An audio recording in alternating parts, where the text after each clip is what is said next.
We're on. Hello, people. Should be an interesting one here. I knew that this would cause a wee bit of a storm, if you like. Let me just gather myself a wee minute and I'll be with you ASAP. Sorry, folks, 2 seconds. I have to get through this every time. Right, so where are we? Okay, obviously, I put that video up earlier today regarding religion, so I'm just going to go and have a wee look at the comments here quick, and I'll get to see who's in the chat box in a minute. Again, if you just let us know if you've got something to say, we'll send us an email and we'll send you the link. So religion and flat earth. Now, I've seen one comment so far that caught my eye. I've not went through them yet. I'm just going to have a wee look in a wee second. Get on about attacking religions. Well, here's the thing. I am saying I don't know what the fuck is going on, and you're getting people telling me that they know what is going on. So it's up to them to convince me, that what they are saying is true. It's as simple as that. I'm not going to people's channels telling them not to, follow their religion. I encourage people to ditch religion and beliefs and these mind viruses. For me, they're a real issue. For me, I'm getting a wee bit suspicious about this creeping in yet again. So, just bear with me, I find these, and I'll have a look in chat in a wee second. Hello everybody, and I hope everybody's well. Phil McCracken, you haven't dabbled in the occult. When you do, you will see it's possible we are in hell. I don't need to really dabble in anything other than my own thoughts and ponderings, but, I don't really look that this is some sort of hell or whatever. I've quite clearly stated it's an abomination to me, unless somebody shows me good reason for what it is and why it is the way it is. So, anyway, Calendragota, what if we are under a dome, underwater on a flat plane? That is a fact. And our home is a prison built by some alien race at the bottom of a big ocean on a very big alien planet. Ha ha ha. This will be crazy to see. It's a possibility. Peace, nice video, big fan like. Well, that's the whole point. We could sit here in our imaginations and come up with so many fantastical stories. Unfortunately, I'm not willing to believe anybody's fucking story. I'd rather we can go and explore and find out where the fuck we are, right? And ditch this nonsense about books. And who gave it relevance? That any book should have a relevance, and that's what you should do. Oh, in order to find out a bit more about the world, you read a fucking book. No, you go and explore it.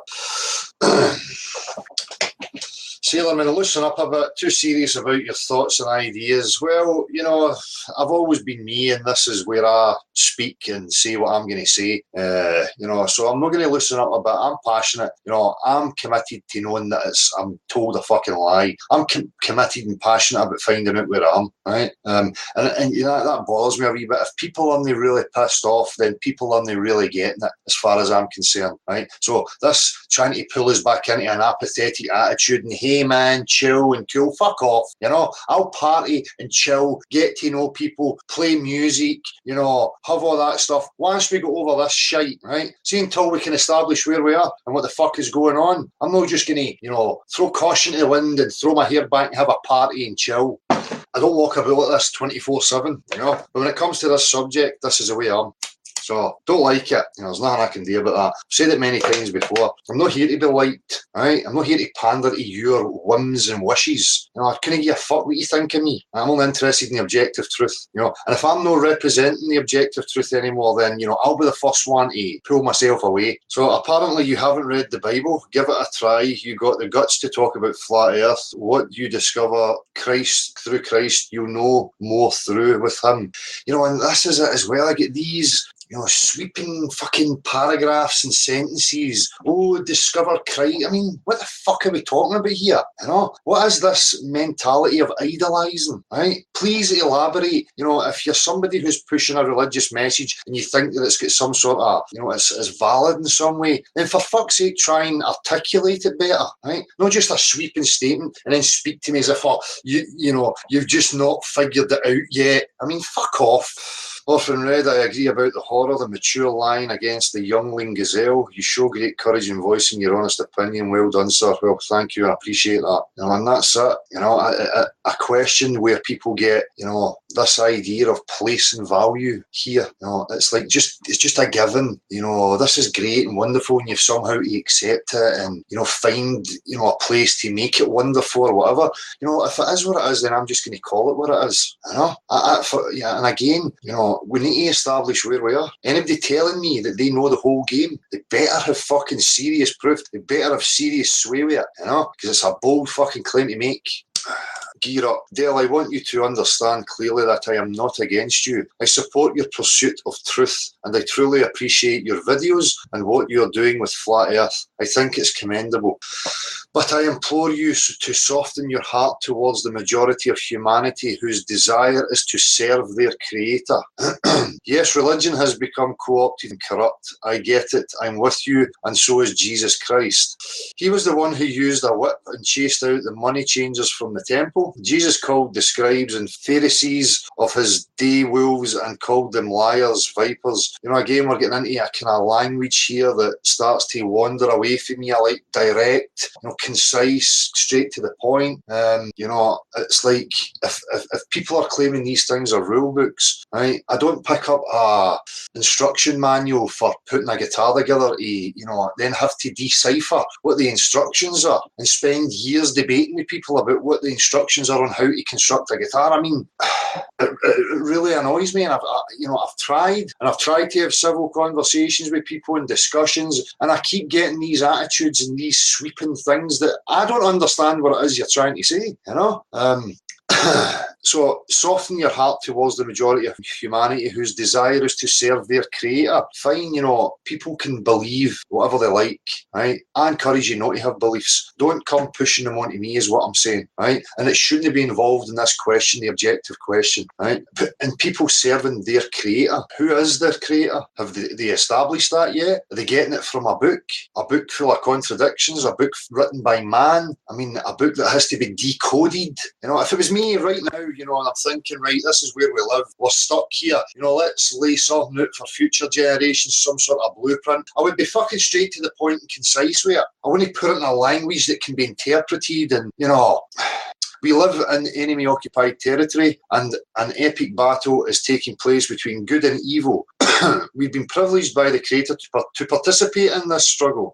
So the Creator's now doing us a favour by making this struggle. Unless it's to get us to a point of being an equal and having the same understanding, then, that better be the case. Please be careful you don't throw the baby out of the bathwater when it comes to faith and religion. I'm not open it, as I say, to have discussion. It has to be separated for this question, though, right? Because you only need to bring it up and you see the divisive, things that start happening with people. And there really is absolutely no need for it. Why can people not just say, look, we know we're in a creation, we agree upon that, let's try and discover and find out together what it is, how it came to be, what its purpose is. Let's just throw the fucking books to the side, right, and start again, right? Because right now, people are clinging to something that they want to be true for whatever reasons. That's what I see anyway. Germanicus Keith, I always knew the flat earth was a psyop against the religious. It does not faze me as science and true measurable facts is what concern me. The earth is a globe. So, I mean, how can you say that in the same sentence? Science and true measurable facts is what concern me. The earth is a globe. I mean, are you kidding me on? So I suppose, Germanicus Keith is going to come forward and show us a practical example of a body of water conforming to spheres or some other shape. I mean, the earth is a globe. This is painful to see you go on rants day after day without asking the right people for the correct solutions. Oh, right, excuse me, I'm too fucking stupid. All right, so how do we help me? You get me in a state of mind where I'm constantly looking at other people for my answers. Fuck off. Get to fuck.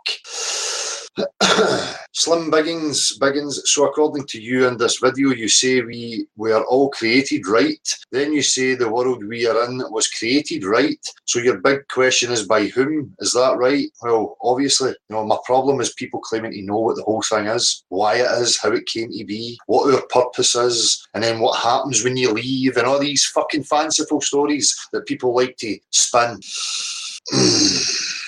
Dervish, apologise, people. I'll be with you in chat. And, I just want to highlight some of these comments here, because, here we have the material here for discussion. So, I have been following your videos and I do appreciate that you have a thinking mind and healthy amount of scepticism, which I like. I am more than happy to engage in a dialogue about religion. I'm happy to answer any questions and discuss for as long as we would need to. So how do we do it? So, we've already established that, leave a message in the comment section or the chat box. You need to have an email and we will send you a link. But, I'm going to ask people to let us know what it is you want to discuss. So this one, John Taro. Dell, how is it any different than you promoting the idea of more land and more ponds? For a start, I do not promote that. I say, it's a possibility that I entertain. It's also a possibility that we're sealed in some unit. It's also a possibility it's infinite. Right? So I don't push anything. Right? Nothing gets pushed here in regards to what the full dimensions are, because I don't know and I don't know anybody who does know. There is no evidence for that, so we shouldn't be entertaining that either. No, I'm not entertaining it. I don't claim it as true. It's actually worse because that only leads back down the path of aliens and other civilization, which is what they want. Anti-creation, anti-self-worth, and the paradigm of secrecy, that they are hiding something, that they know something that we don't, they have the power and knowledge, etc. The secrecy paradigm is the sole purpose for NASA, space and disclosure. Well, again, I don't need to go into it. Nothing's pushed here from me. I'm not ruling anything out. That I'm ruling out people are claiming to me and telling me that what they think they know is a fact and a truth, and then telling me, that I shouldn't be outspoken about it when I'm doing it here on my own platform. I'm not going and harassing anybody, about their religious beliefs. Gear up again. The phrase makes no sense at all doesn't win the argument. I'm not having an argument, It's just that, I've went through these religious ideas, so many times, and it just doesn't add up, right? So maybe the words I use just weren't right. And again, there is no argument. If somebody's claiming their religion is true, it's up to them to prove it.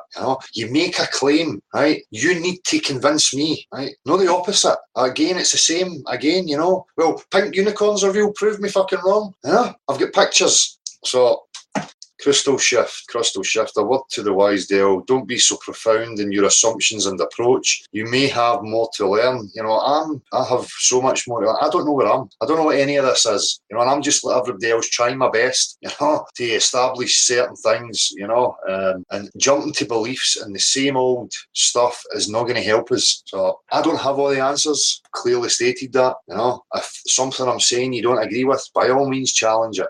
Right. Your position may change later, of course. When I'm presented with new proof or evidence, then, I will change. And you might cringe looking back at any misdirected angst. Well, it's not misdirected. I'm not going to look back and cringe. My journey is what it is. As I say, I'm not a guru. I don't have all the answers. I'm the same as you and everybody else, trying to ask questions and make sense of what the fuck is going on. Right? So I've got nothing to regret. Absolutely nothing. Because I've been true to myself and I've tried to stand by the truth and represent that, So I'm not speaking of your take on the flat earth, which I would certainly endorse. I think you're right on religion. However, your take on faith, belief and your omission of spiritual concerns is not necessarily wrong, but somewhat shallow.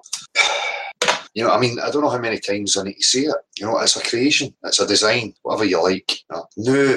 My priority is to establish what the actual dimensions are, and then I'll start asking who, why, I see this again, the same comment, we're in the midst of a war. The only war that I see happening is within people's own minds. That's where the war is really happening as far as I'm concerned. And if we can unravel the balls of fucking knotted string within people's minds, things will get a lot easier. Right? I'm no subject to some invisible force that's playing a mystical game. I played the games in my own mind. I get confused by cultural programming and the nonsense that was put in front of me, right, that created division within my own mind. So that's where the real war is. I am also very against religion and belief systems. However, if, as you say, that inanimate material could not cause consciousness to emerge, then there is an objective reality to an unseen mind causing the design. But if this unseen cause is not seen and not perceptible by one of the five senses, then how do we know it? Well, this is the whole point, you know. Again, if this, you know, we're agreeing this is a construct and a creation and a design, then there's going to be an exterior to it, you know, and maybe that can go and be discovered. Who knows what other paths there is there? I don't know. And again, you know, people are saying to me about, oh, how can life no come from inanimate material? You know, well, show me a practical example. You know, you create life from nothing for me, and you show me how it's possible that it can come about through a natural means. Show me it. Until then, it belongs with every other fairy tale, right? On the fire. Right, enough of that. Let's go and see what's happening. We have a few people here. So, hello, people. Obviously, there's going to be a lot going on in chat, so bear with me. Got people doing well. Obviously, everybody knows and it's to wait on for a little bit and have a bit of courtesy for each guest, not, you know, let everybody have their say. So you know, whenever you feel that you'd like some company, dude, I'll start firing the links. Have we got anybody who's saying they want to talk about something specific or make a certain point? No, but that didn't go out as the message. The message just went out as if they wanted to join to. Well, that's fine. That's fine as well. You know, it's open to all aspects again. So okay. Just whenever. Okay, man. So, you know, I'll just take this opportunity again in case there's anybody new.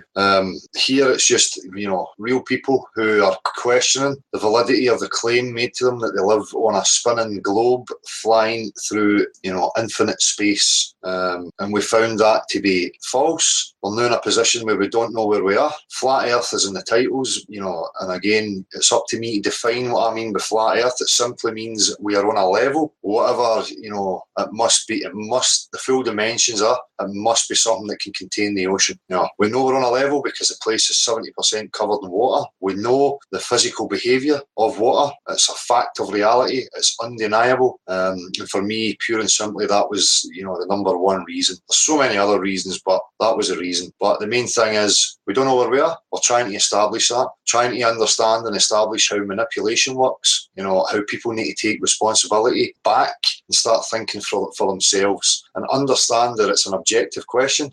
Natural science is the way for it. It doesn't require anybody's personality, wishes, desires, beliefs. Okay. There's no religious connotation here. You know, there's no beliefs. I don't want to just say the earth's flat for the sake of it. None of these things. So, sorry, I get distracted. Jonathan Roberts, Dale, thank you for the street interviews. I'm going to start filming. Excellent. I've heard that from a few people. I had a message from somebody earlier and I tried to respond and it said a message error, so I'll get back to that. Who also said they were going to do some street interviews. There's so many, you know, small channels appearing, real people coming forward, which is great to see. I've not got a list in front of me. Some of them that I can remember are Flat Earth Taxi, Scotland's Flat, you know, there's a few others. So it's great that other people are coming forward. It's really good to see. And, you know, hopefully you can go and support some of these people. And I mean, people going out in the street, I don't want to be, you know, going over and over, doing the same street things. You know, people stop waiting for me. I hope people are not waiting for me to do it. You need to take the bull by the horns and get out there and start doing it yourself. You know, I just done it to show people you can do it, you know, and that people are approachable if you use the right methods, right? You need to understand the subject and understand the methods and use them wisely, right? And just get out there and start speaking to people, you know? Say, we need to get out of this mindset of waiting for somebody. There is no saviour that's going to sort it out. You need to take your responsibility, you know, and then join with people who want the same. I'm cool with astrology, Cindy Pritchard. Worth a look to the open-minded. Aye, we can all look at the sky, you know. Again, you don't get anything measurable from looking at the sky in regards to the shape of Earth you're upon. And we still don't know what they are and where they exactly are. So, pointless going over old ground. So, you know, while I'm waiting, I'm just going to reiterate, you know, I'm not about bashing anybody in their religious beliefs if that's what they wish to partake in their own privacy, but it shouldn't be getting crept into this thing, you know. I don't know why people can't shake it off, you know, I understand it. I guess. Hello, who have we got here? Flat Earth Trads. Hello. You muted Trads. He's dropped out, dude. We'll give you the courtesy to try and relink Trads. If you can't, I'll pass the link out to somebody else and give them a bash. You can always drop back in later on. So anyways, I was saying, I don't know why people can kind of just ditch that, I mean, you don't believe any other fairy tale or book, and you understand that, the lesson out of this should be, to take control of yourself and take responsibility for yourself and admit to yourself what you know and what you don't know, right? And separate it. Sorry, again, I'm getting distracted by that. Why does that keep flashing? So I'll give another couple of minutes, Marshall. If anybody, is there anybody else there that's waiting? Yeah, there's a queue, dude. I hope you go. Proud you're back, man. Good one. Hello. Right. You're muted. You need to unmute your mic. Okay, can you hear me? Yeah, I can hear you now. Yeah. For me, I just think there is plenty of evidence to suggest that Jesus Christ is God, and I don't know if you've studied any of that evidence, but what do you make of that? For you, is Jesus Christ God, or is he? Well, no, I mean, I thought, people are going to make points. I'm willing to have discussion about it, but you need to make your point to me and offer me something. I don't have, any of these questions about Jesus Christ or any religious books. They're just not in my consciousness at all, So I don't know if you're still there. I think you're frozen. Are you there, Marshall? Yeah, I'm here to Trans. It looks like you've got a bad link there, man. Okay, I'm back now. What was the last you heard? You asked me if I believed that Jesus Christ was God. Yeah, and do you think he existed, or do you think, and if he did, then do you not have enough evidence to see that he was God or not? I don't have any investment in, that whole question. You tell me why I should have investment in that question and why I should even give it any attention. I think it's a really bad link. I think you maybe better dropping out and coming back. We get two of them in here. I'm back. You said you didn't have any investment in the question. No, I mean, are you telling me that it's relevant that I should give some sort of attention to a book or, Well, I'm not talking about a book, okay? The Bible was written after. It was only written in 300. I'm just talking about, there are manuscripts which the authenticity which is genuine, which prove that he really existed. I mean, the investment in the question, I would say you do have an investment in the question because you're asking questions about what is beyond the natural science of our flat earth. So I think you do have an investment. I'm just proposing that respectfully, and I'm just asking your opinion. Like you said you would look at it if you have evidence. You would believe. That's the point. If you've got evidence and you've got something you want to show me, then by all means, I'm here to discuss it. Yeah, well, I mean, the evidence for one thing is true that he did exist because the manuscripts across time and across different distances prove that he existed. And within those manuscripts, there is evidence to show that he performed miracles. And the manuscripts show that he claimed to be God. And so either G.K. Chesterton, I'm sure you've heard of G.K. Chesterton. He was a famous English author. He said once either he was completely crazy or what he said was true. So, I mean, for me, it's pretty simple. You gotta, I think there is the evidence there. It's just the manuscripts. I mean, so if you can give me like an overview, what the story is and what significance it has to me and what part it plays in my life or what part I should play in it. Well, a big deal. No founder of any other major religion said they were God. Okay. So, I mean, we're talking about what you call the mind or creator or whatever word you want to use. Okay. So Muhammad never said he was God. Buddha never said he was God. No other founder of a major religion said they were God. So it's like, did this guy, is he the creator? He founded a religion. So the question, because, you've been talking about religion and you're saying that it's a bad thing. But I say to you, well, what if that one religion is the true religion and that was founded by God? And therefore, that's a good reason if it was founded by God, by the creator, to be therefore it's worthwhile looking into. So religion's not so bad. Well, if it's telling me that, this, what my life should be, what my purpose is and whatever else, then, that's a pretty big deal.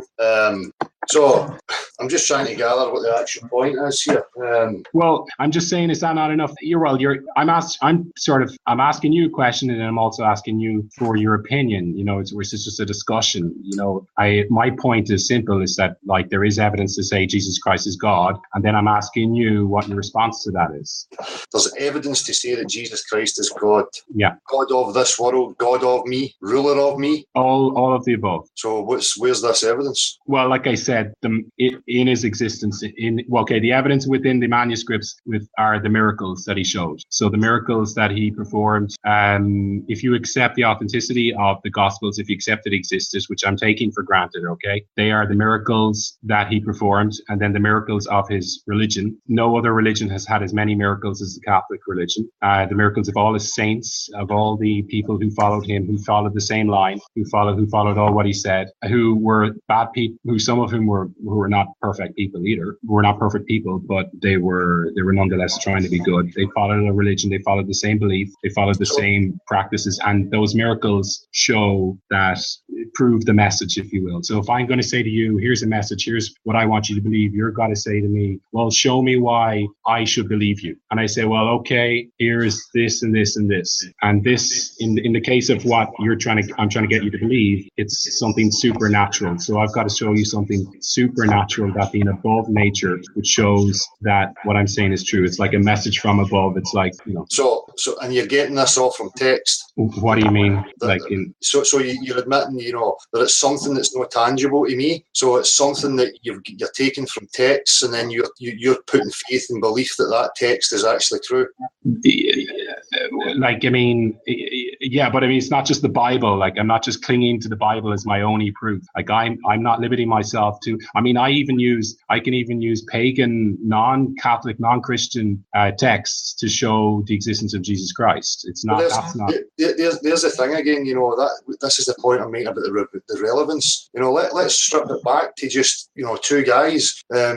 Fresh minds, don't know, questioning the world. Why would my attention then go to a book that was written so long ago that's been tampered with? In my logic, there's just no reasoning there. Well, there's a good question. You brought up the tampering. Okay, so when manuscript experts go to prove the authenticity of a text, and this is historical methods, historians, archivists, whatever, they use a range of very solid, proven methods to prove whether a text is authentic or not.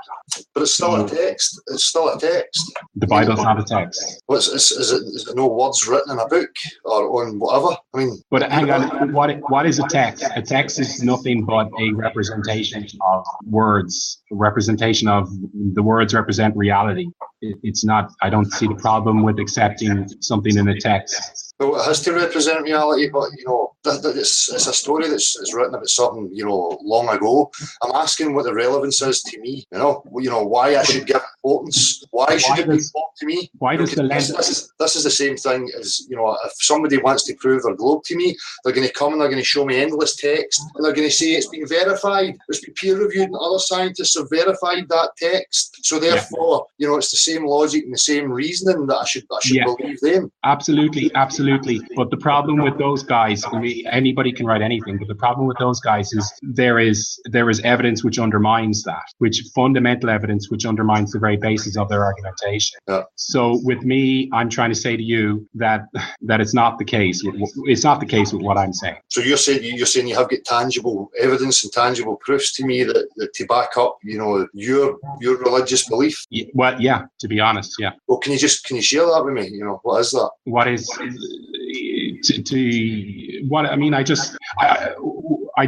did explain it. Like of what I said already. How was that not enough? Because it's text. It's just a book. But what do you want? Do you want me to perform a miracle? I mean, I'm not to be cheeky or anything, but do you want? I can't just perform a miracle. Is that what you want? Or well, if somebody's claiming that people can perform miracles, then the onus is on them to show it. Well, I'm not saying I can perform miracles, and the church never says that anybody can just perform any miracle, and it never says that every person who's ever existed needs to have a miracle performed to believe. We do take word of mouth. We do trust people. Like if I say to you, there's a bus outside the door and you have no reason to not believe that there's a bus outside the door, then you're going to believe me, because otherwise we can't function in society if we don't take to a certain extent. But the difference is, if I had a doubt in my mind or if it was really important to me, I would get up half my arse and I would go and I would look out the door and see if there was a bus there. So it's not a very strong logic. And saying in text context that somebody had performed miracles. It's written. It's just a text. Yeah, but I mean, is it real or is it not? I mean, do you want to go? I mean, what more can you want than but to go back in time and see it for yourself? Because I mean, otherwise you can't trust the existence of any person who's lived in the past. I mean, I don't doubt. But what's the mentality of going into the past? I don't live in the past. I know, but like I believe in the existence of Julius Caesar. You know, I don't doubt his existence because the texts say that he does. So are you saying that because all that we have of the existence of Julius Caesar is a text, and therefore you're not going to believe that Julius Caesar existed? Is that what you're saying? Why would I want to believe that he existed? Why would I even give him attention? As far as I'm concerned, it's a story. I live now. You know, everything that's relevant to me is now and what's happening right now. What do you mean by a story? Do you mean that it's fake, or do you mean what do you mean by, as far as I'm concerned, it's a story? Well, it is a story to me because I didn't live at that time. Yeah, but I mean, do you accept that it's true or not? Well, is it just in a book? Is it a story? But I'm not following your logic. Is it true or not? Like, did Julius Caesar exist or not? How would I know? Yeah, but I mean, like, how do you, like, I mean, I don't understand. I'm not following how somebody who doesn't believe anything that's written, that's happened, anything before the present moment. Because it's knowing my existence. You know, you need to explain to me why, you know, I should believe in things and why I should have importance and what happened, you know, 500, 200 years ago, a week ago. You know, you need to explain to me, if you're trying to offer me something, it's you that has to do the work. You know, you're saying to me, I don't understand why, you know, it's not enough for you. Because I'll tell you why it's not enough for me. Because equations and written text is not enough for me to say that the earth is a ball, right? So I apply that to every aspect of my life. Yeah, but I'm not following why, like, manuscript. You can go into the museums and see these manuscripts. You can see that they're real. You can see what they say. I mean, you have to speak ancient Greek. I can write a manuscript right now, you know, and give it my spin and whatever, blah, blah. You know, I mean, and then in 500 years, you know, you have to take what just a man here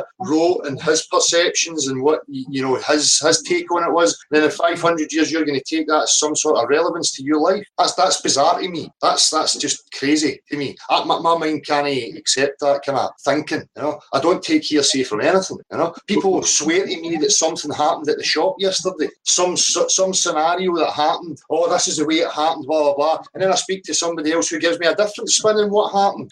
And before you know it, what actually happened is totally different from what everybody says happened. So, yeah, but there are ways of determining the reality of a situation. Like court cases take place every day, and judges have to judge the difference between reliable testimony and unreliable testimony. And they use methods, they use solid, time-proven methods that have nothing to do with the flat earth, have nothing to do with Freemasonry, have nothing to do with anything. They're just proven methods to determine the veracity of statements. So there are ways to determine whether someone is telling the truth or not. And my question to you, well, my proposition is, put yourself in the mind of God. Imagine you set up a religion and you want to say to people, listen, here's my religion, it's true, just follow that one. How do you get across to people? Do you go and just basically perform a miracle for every person? Like, how would you get across that a religion is true and that it's good and that the other religions are not? You're saying to me, imagine yourself and put yourself in the mind of God. So, you know, let's establish what God you mean. Is he omnipotent, omnipresent, all these things? Yeah, sure. Let's say that then. Right. So, if I had the capabilities, why would I not just create eternal bliss for myself? If you were God, then he does have eternal bliss for himself. And what are we?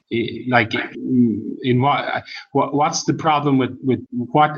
Can you be more precise with your question? What you mean in what way? No, I'm saying what are we to God? If God is having eternal bliss, then what are we? I mean, what's our purpose? Oh, sorry, I didn't understand you. I thought you said in what way. You said and what are we? Yeah. Sorry. What are we? Well, we are an expansion of his generosity. So now I have to be thankful to some invisible guy or some invisible entity that, you know, I've got no way of verifying or falsifying. Well, yeah, but what's the problem with being thankful for something? I mean, your parents raised you, okay. I mean, are you not thankful for them? Thankful for my parents? Yeah. Well, you know, my parents and my private life is a whole other issue. You know, there's certain things that I appreciate and certain things that I don't. But as a whole, you know, when I'm looking at this place, then, you know, what have I to be thankful for? Okay, but like, I'm not probing into your private life, but I'm just trying to find an example that anybody can relate to. I'm just saying, like, there are lots of things that we can be thankful to and people we can be thankful to. And there's nothing wrong with being thankful for something, even if what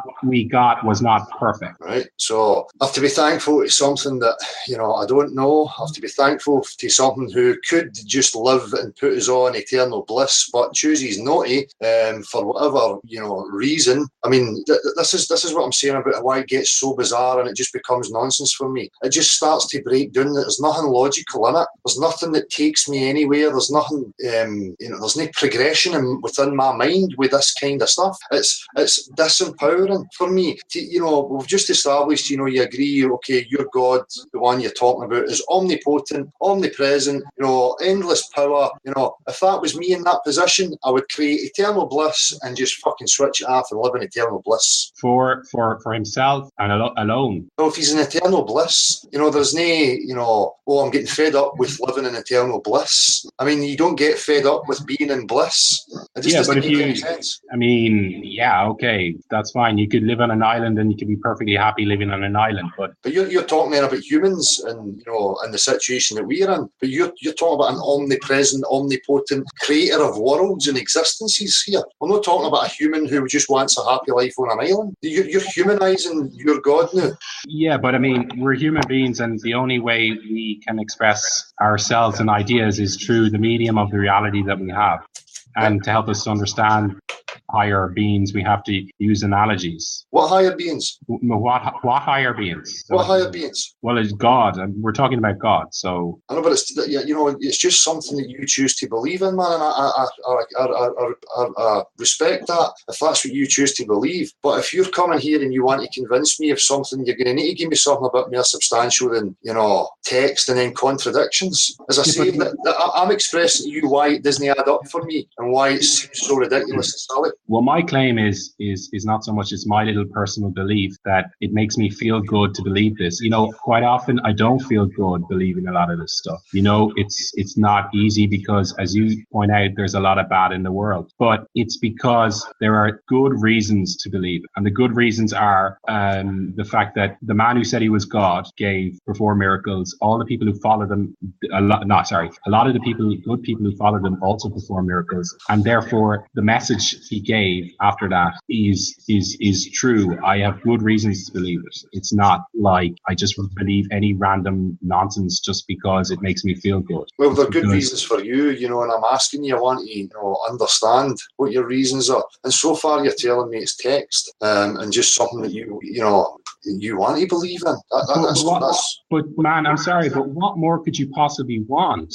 I mean, the only way we preserve history by text. That's how we preserve history, is by writing things down, because otherwise people forget. But I've just explained to you, if I write something down, then that's my perception and my subjective, experience of it, And then, yeah, but I mean, we're all here saying the Earth is flat. So it's not a subjective experience that the Earth is flat. We all know the Earth is flat because we can see it. So we agree on something. So if we all write down the Earth is flat, you write down the Earth is flat, and whoever else writes down the Earth is flat, that's not my subjective experience. It's objective. It's outside me. It's therefore true. So where's the objective experience of your God and all these things then? Well, the miracles, this is what I'm saying. For example, there are so many people, for example, in Lourdes, just to take one example, of Lourdes. There are people who literally have no arm, and then 5 minutes later, an arm just grows back. It just appears. Or they have cancer, which is consuming their entire half their lung, and then they get an x-ray the next day and the cancer is gone. Now, that is not physically possible by any stretch of the imagination, by any psychological placebo or whatever. There are things that are beyond nature, that are above nature. That's what a miracle is. It's just simply an intervention from above which breaks the rules of nature. Well, here's the thing. What you're saying about these miracles and stuff, I will need to investigate for myself to see, because it's not something that I know about. Sorry, I get distracted there when you moving the camera. I've totally lost my train of thought. Sorry, man. Yeah, no, that's all. I just wanted to have a civil conversation. At least you say you'll investigate it. That's what I like to hear. It's like that's what brought me to Flat Earth. It's just investigate. That's fine. I'm not going to push you anymore. Yeah. That's all. So can you then, entertain what I'm saying? That it would be healthy for people just to start afresh and to leave these ideas and let's investigate and find out for ourselves. Yeah, I mean, in the sense that people should ask questions, absolutely. And I wouldn't have come on this to talk to you if I didn't think you weren't, asking, if you weren't asking questions in good faith, So I do absolutely encourage everybody to ask questions and to question. But it's like with the Flat Earth. It's like if you come to a point where, and this is why I agree with Dubé and, the solid Flat Earthers and not the phony ones, is if you come to a point where and you can see the Earth is flat, you can't go back. You can't just say, oh, maybe it's flat, maybe it's not, maybe I need more evidence, blah, blah, blah, blah. No, you've got to say, no, I now know the Earth is flat. I've researched it, I've done it, and that's it. And then you make your mind up. And then when anybody else is a little bit behind you, you're not going to get too aggressive just because if they're of goodwill. You're not going to go like, hey, but that doesn't stop you from making your mind up. So like I say, well, I've studied this issue, I've studied miracles, I've studied all these things, and I don't like go give sentimental comments. I don't sort of give say, oh, well, Jesus Christ is God, you got to believe on this. Like some of the people in the comments, I don't expect people to just all of a sudden up and accept it. So just give me an overview then of your religion. Where are we? Why are we here? Just as a start, where are we and why are we here? Okay. Well, we're here to love God in this life and then in the next. We're all going to die. So this life is only a transition, and that sort of sums it up in a nutshell. Everything else after that then is the practicalities of it. So we're to love somebody that we don't know here, and then when we die, we're going to go somewhere to love them forever. I mean, what's the problem with that? Is that not a good thing? What to just be subservient to and love something that I don't know and I don't understand? Well, okay, here's the thing, right? That's what I argue about my religion. Once you get to know, well, I'm Catholic. Okay, I've said that. It's a Catholic religion. It's not just somebody you don't know. I mean, that's why there are sacraments which deal with the Blessed Eucharist is tangible. It's something you can touch. So it's not completely cold. It's not completely passive, or it's not completely cold and distant. There are things to touch and to feel which connect us. Not necessarily on a sentimental level, but just simply make us remember that it's not some kind of far out, distant, cold God who doesn't care. That's what the problem I have with Islam. So does he want me to get to a certain level of mind or understanding? I mean, what does he want from me? Yeah, I mean, sure, he wants you to come to know him more through through the messages that he's given. Well, if you're talking about the God and he created this place, right? I've got a real issue with him, right? Yeah. And I've got questions that I want to ask him before I'm going to start loving him, right? Because right now, this place that I see makes no fucking sense to me whatsoever. If you have that capability, right? As I highlighted and I touched on it earlier, we have these attributes to us. We've got different people here who have got different attributes to them, who are cold, heartless. They don't have the same type of emotions that I have.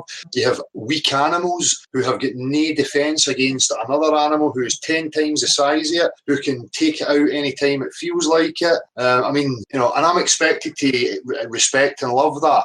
That's no fair game. I don't respect cowards, right? If he wants fair game, fair enough. That's fine. I don't see this as fair game. Yeah. I see it as an unnecessary, prolonged suffering. Yeah. Because as you said earlier, you're going to die, right? So not everybody gets the same experience. Not everybody gets an easy ride. So who decides who's getting an easy ride and who's to suffer? Well, here's the thing. God doesn't force anybody to love him. So he can't force the world to be good.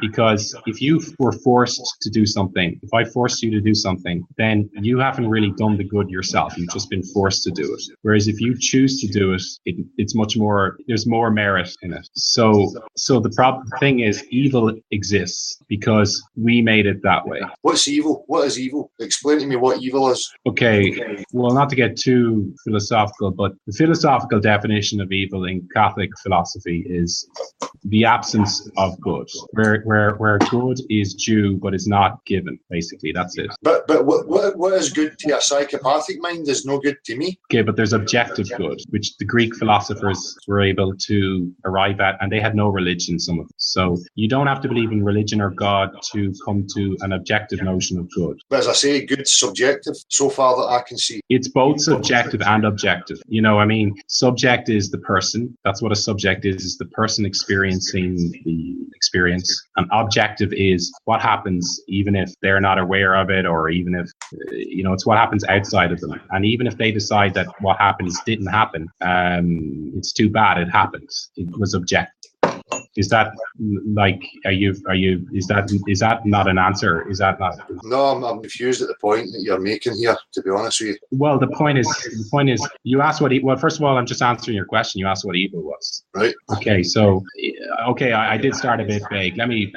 But it's important. Just evil is like, we have to have an understanding of evil is what is not good. So we know it's good to be nice to people. And if we're not nice, then that's evil. You know, everybody has an understanding of what evil is. If it's good to let people live. If we don't let them live, then that's an evil. It's good not to respect a woman's right to not have sex with you. If you don't respect that, then that's an evil. You know, we all know what evil is. So we're talking about imposing on each other's free will. To a certain extent, yeah. Right. So it's just simply the golden rule, you know, like, you know, don't impose, you know, your will onto somebody else.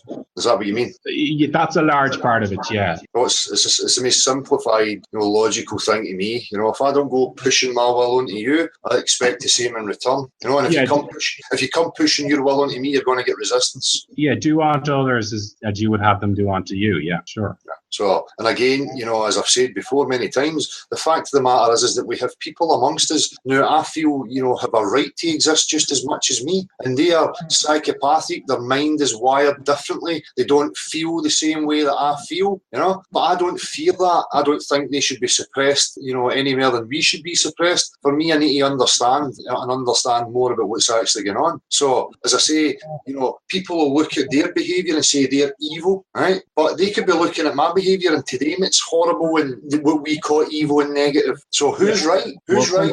Well, sometimes we don't always know the ins and outs of a situation. That's why we have courts to decide, because with judges who are, now I'm not saying courts, don't get me wrong, I'm totally with you that courts make wrong decisions. I'm not going down that road. Where do they get the right to even start establishing that they are somehow here to herd and shepherd humans? Sure. Okay, well, you can say that, but the opposite of that is total disorder. People just doing what they want and the survival of the fittest. But that's what's happening anyway. Yeah, I know. And at the same time, they're pushing these illusions onto people that it's not like that. When on the outskirts, that's exactly what's happening. Okay, I agree with you, but it's better to try than not try at all. Right. But we still shouldn't be turning a cheek to it. You know, we have to face up to what's actually happening. Yeah, of course. That's what I'm saying, is that we have to make our courts good, and we have to have a good on which to base our regulation of our affairs. But again, what you're saying implies to me that, you know, this is where we are meant to be, and that we're here for this specific reason, and these things have to be established and done, when I've not even established that yet. I've not established that this is where I'm meant to be. I've not established who's, you know, part and who created it, and, you know, for what purpose. None of these things has been established for me before I start deciding, okay, so if we're stuck here, let's try and find a way to live. You know, none of that's been established for me yet. What evidence? Well, I'm going to put the question you ask all your characters in your interviews. Well, what evidence do you have to propose that what you're saying, which is that you have no evidence? Like, on what basis do you say you have no evidence? Because it's the truth. That, you know, what do you want? I don't know where I am. I don't know why I'm here, what it's about. That's the truth. I mean, what evidence do you need for that? Yeah, but you accept, okay. Yeah. No, that's fine. It's just you were saying it in a different way. You were saying as if there's no evidence. But you accept why don't you accept that you're saying, you were implying that you don't exist or something like that? Is that what you were saying? Am I wrong? Or? No, you were saying about, we need to sort the courts and we need to this, but first I need to establish, is this where we are meant to be? And is our purpose to be here? And is our purpose to live amongst each other and sort these things out? I mean, these are all just assumptions that that's just the way life is. But why wouldn't it be? Like, what reason? Why wouldn't it be where you're meant to be? Well, because I'm asking these questions. It's like waking up, So if I was kidnapped and blindfolded and drugged and placed into a warehouse, and I wake up and I go, oh fuck, where am I? And somebody goes, oh, this is where you're meant to be. This is where. Well, how do I know this is where I'm meant to be? What have you got to offer me that tells me this is where I'm meant to be? This is the full objective truth. I mean, you can't start talking like that unless you have an objective view of the whole thing. Okay, I understand what you're saying now. Sorry, it wasn't clear. Right. Okay. So you have reasons to doubt that this is where you're not meant to be. Is that correct? No, it's just a question. There's no reason for me to think that I'm meant to be here, and there's no reason for me to think that I'm not meant to be here. It's simply I do not know. Right? And this is what I'm trying to say to people. Why can we not just agree that none of us know why we're here? And what the purpose is? Well, because we have a conception of good. Like we understand when things are good and we understand when things are bad. Most people subjectively. I know, but we can agree. Most people, 99% of people can agree. There's on general. We can all, if we sit down, we can all agree on general principles at least of what is good. So I'm saying, you gave me that example of being kidnapped in a room. Okay, that's a good example, and it helped me understand what you were trying to say. But like in that example, for example, or in any example, there is like that. There is a reason to believe that the situation you're in is not what you're meant to be in. Like the fact that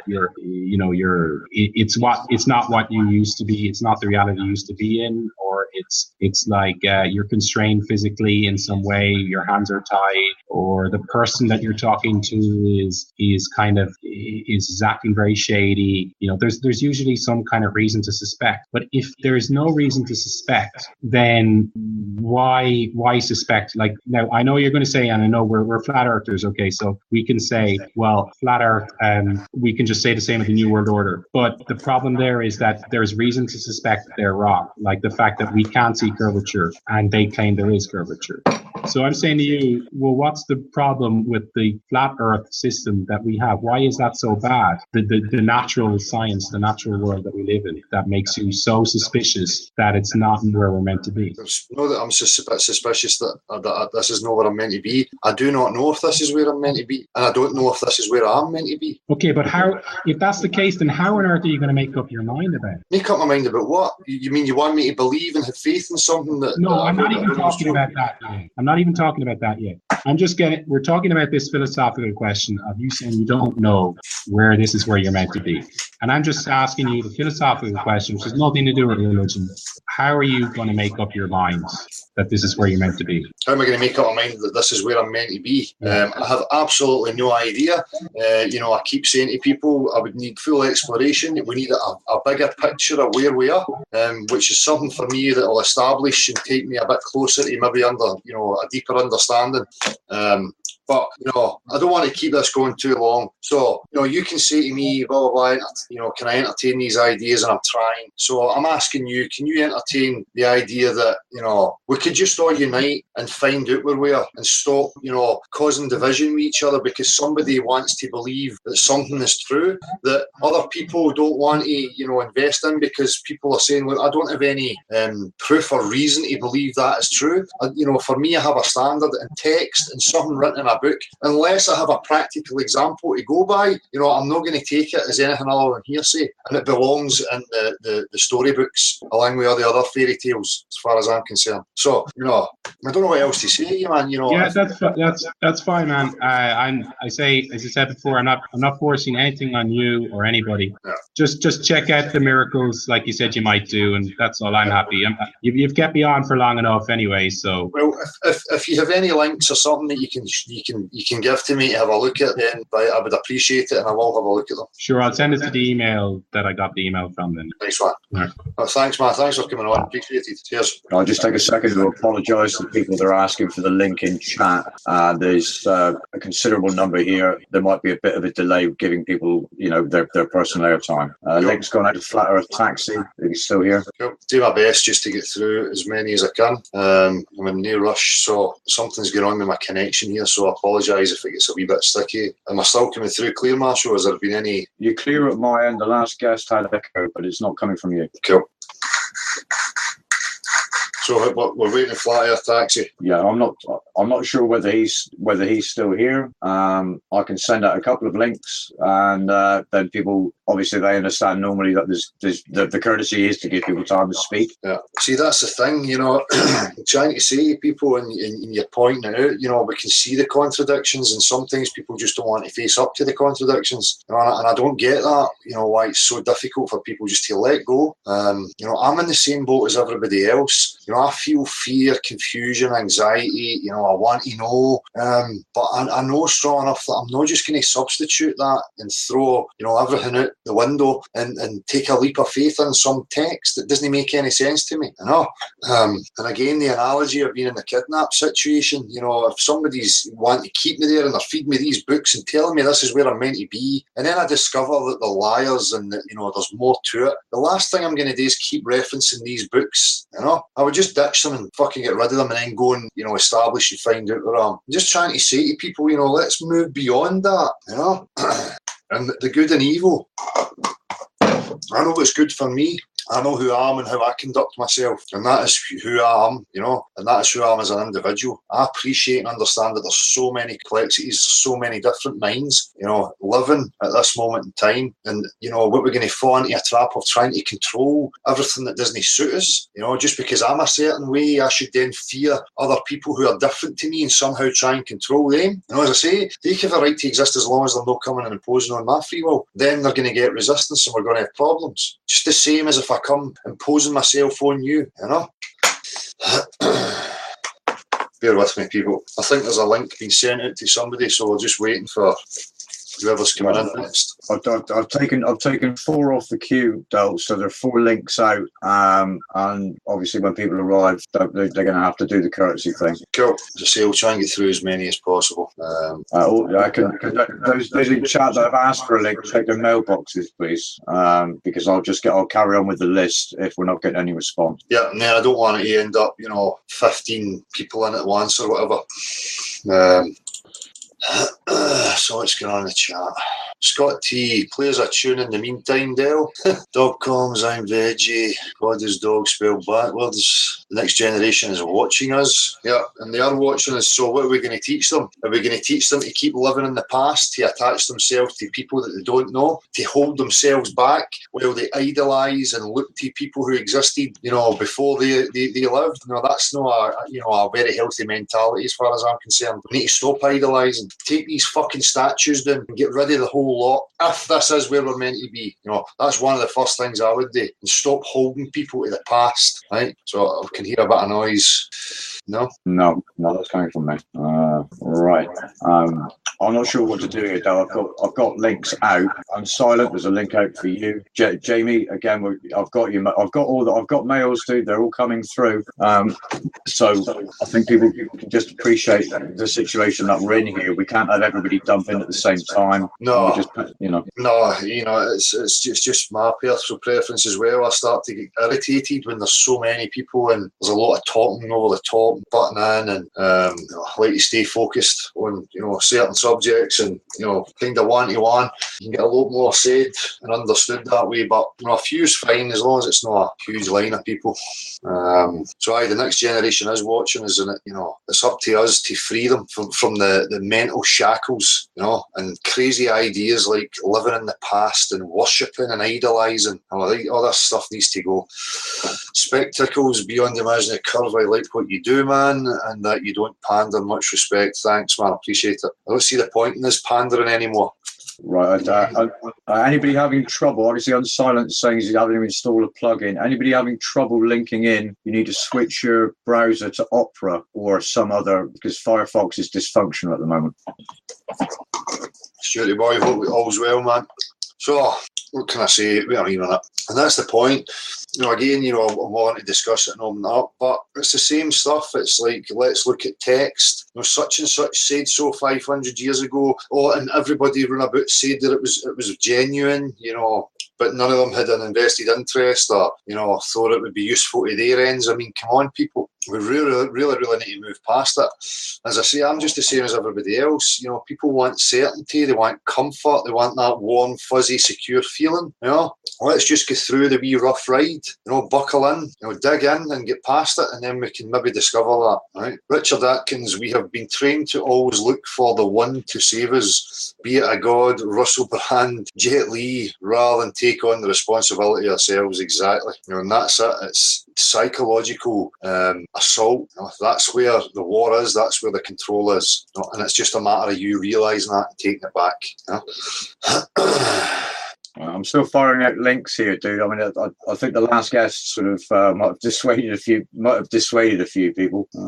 Tech Guru, Dell, not fake religions. I said to you before, Book of Job and Enoch, provable facts that give substance to claims made. Well, that's fine if you have, if somebody's got something to offer me and it's, verifiable, falsifiable, then fine. I'm going to look at it. I don't have any invested interest. I don't know why. This is the thing you see again with people. You find it so difficult that you're in a position where you're saying you don't know. It's like this taboo where you're not allowed to say you don't know. Make any shite up as long as you say you don't know. You don't say you don't know. You wonder you end up in a fucking mess.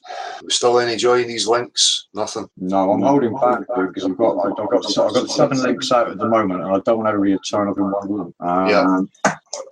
If there's a problem with a link, then fine. Just continue to send them. And what I'll say to people, if everybody starts to appear in at once, you just need to kind of sit back and wait to whoever's in, and give them a chance to speak and say what they want to say. People need to start using the platform for that. That's why I set it up. It's for the people. Everybody was complaining and never had a voice. So here it is. If you're a small channel and you want to be, noted and seen, then come on and say what you have to say. If people don't use it, as I say, I'm no fucking Saturday Night Live presentation, let's interview celebrities. It's not happening at all. I'll quite happily just go, going about my own activism and make my vlogs. It's fine by me. Well, the link seems fine, Del, because Karen's managed to make it. Hi, Karen. Oh. Hi, how are you? Can you hear me? Yep, you can hear you fine. Okay, good. Hi, Karen. Hi, Del. How are you? Yeah, I'm all right. Thanks. Yeah. Yeah. I just wanted to talk really quick about the equinoxes coming up, and we're still trying, like you, we all want to figure out where we are and what the construct is set up as. So we're doing a sun tracking event on the equinox, and if you go to my channel, I have a video that talks about how to get the data, all the information, how to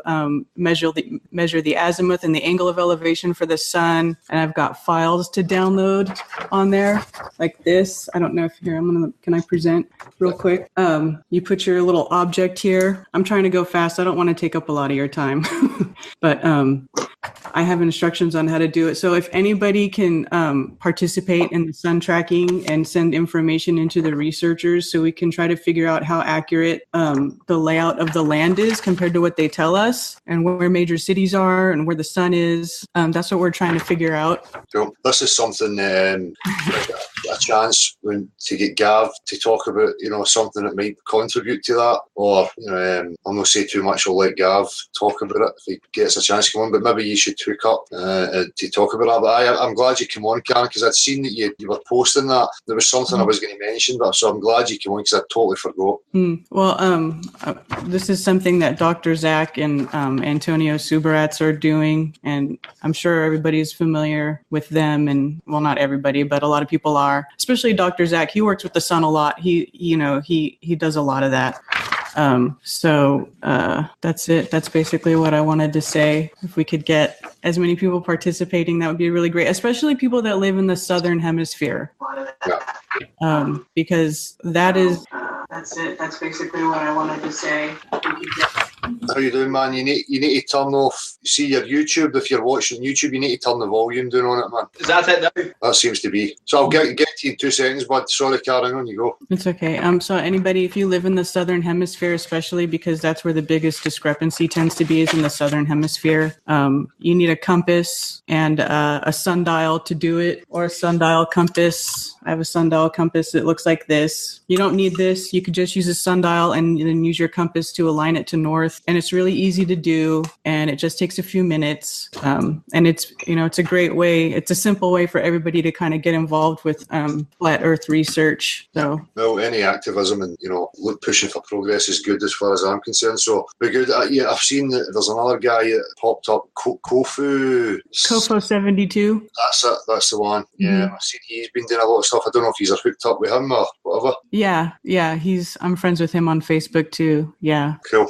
So the more the merrier then, eh? Oh, absolutely. I encourage people to take part. Yeah, definitely. Yeah. And what we're doing, like the sun tracking, it doesn't have to just be done on the equinox. It's something that we can use to find out other things at other times of the year too, but it's especially important for the equinox, which is Monday. So cool. Thanks for letting me come on and talk about that. I really appreciate it. Well, that's fine. Welcome, Cal. Okay. So I'll let somebody else come on now. So thank you very much. Well, cheers. So how you doing, man? Chris, is it Chris? How you doing, Dale? How are you, mate? Not bad at all. Good to be here. Nice.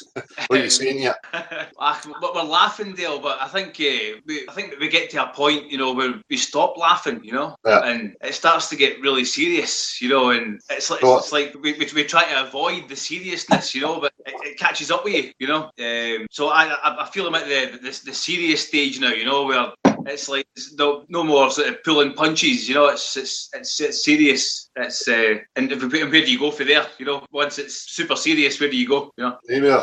There's nowhere to go. If you follow it to the end, as I say, you start to establish you really know nothing. And everything you thought that was grounded and rooted in something is really not. So it's hard for me to see anything more important than having the foundations. So I totally understand where you are, mate. I've been there for a long time. Well, I've been speaking to a few people offline from the community, and we're all saying the same thing. How's Dale got to this point? Once you get this angry and this confused and this lost, like how do you live like that? And I think there's a lot of people thinking this. You seem to take it in your stride. Like, we can tell that you're angry and you're passionate, but how the fuck do you manage to live day to day? Well, it's much happier living like this than living in false certainty. It's a relief to let go of the false certainty. A certainty that never made any sense in the first place.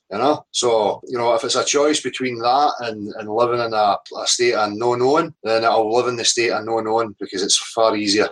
Yeah. So that's what keeps you going, and it's just that hoping for progression, knowing that there's an opportunity if people can pull together that we can answer these big questions that I've always had all my life. Well, I think that's the only hope left, is that we can get together and we can make some sense of this madness. Surely that's the only hope left. That we can somehow dig ourselves out. Yeah, well, that's it. It's exciting at the same time. That's what drives me forward. As I say, that false certainty, and now to have uncertainty and no knowing is much more exhilarating and exciting for me. Regardless of what the truth really is, I'm prepared for whatever the real truth is, because I'd rather have that than anything else. So.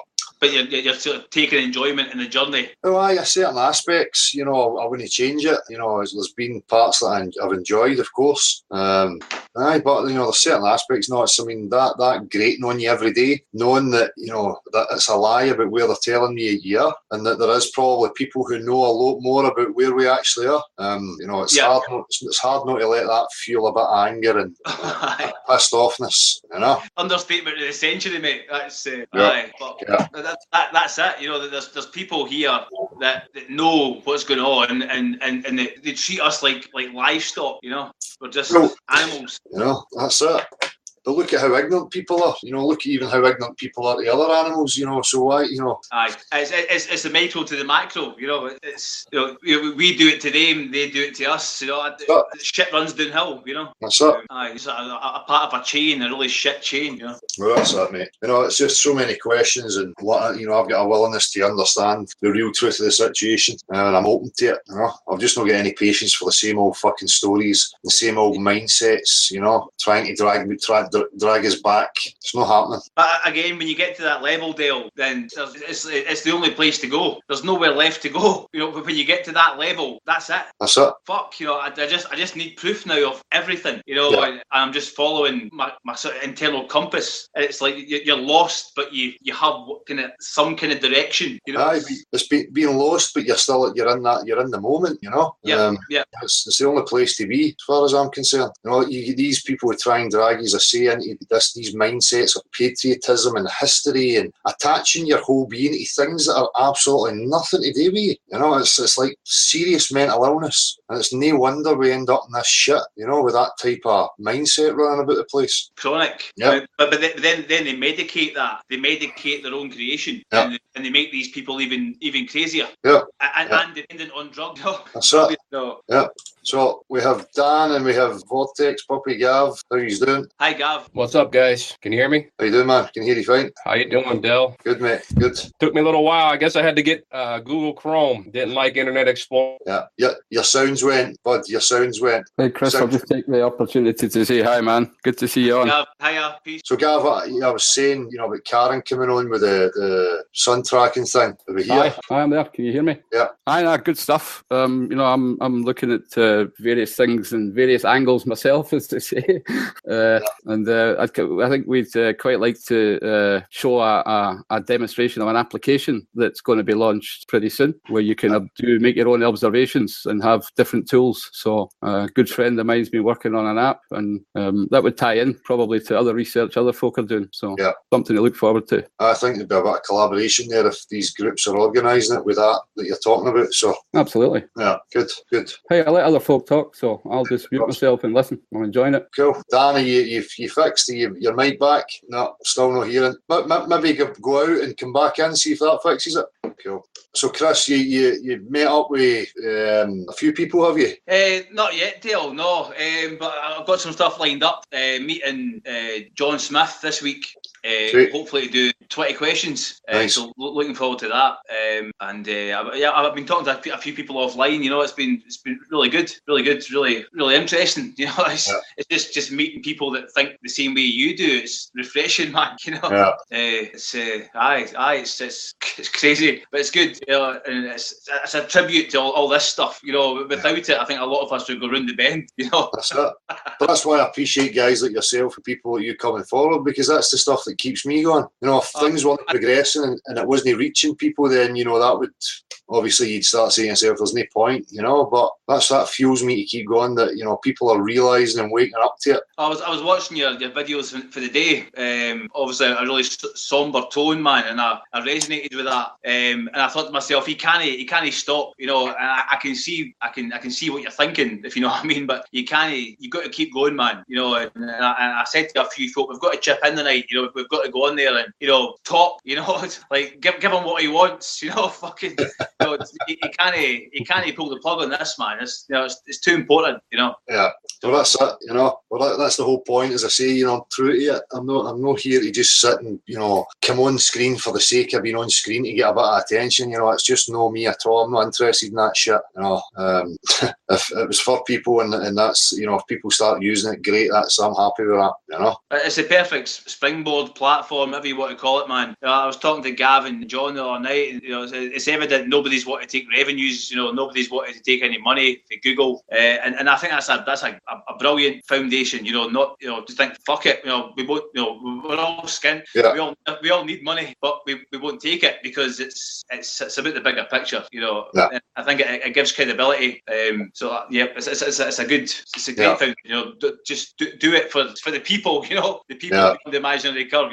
That's it. That's what I see with people. You can see people jumping on it to try and and ride the wave for their own gain. You know, and I just wanted to put another option out there that's no there. That's not what the issue is. You know, the priority is not about, you know, personal gain. Nothing other than getting the truth. That's the only gain I'm looking for. You know? It's the hardest thing to do, man. I was going to say, if I'm going to be chopping down a tree, then I don't want people to be building tree houses in it. Huh?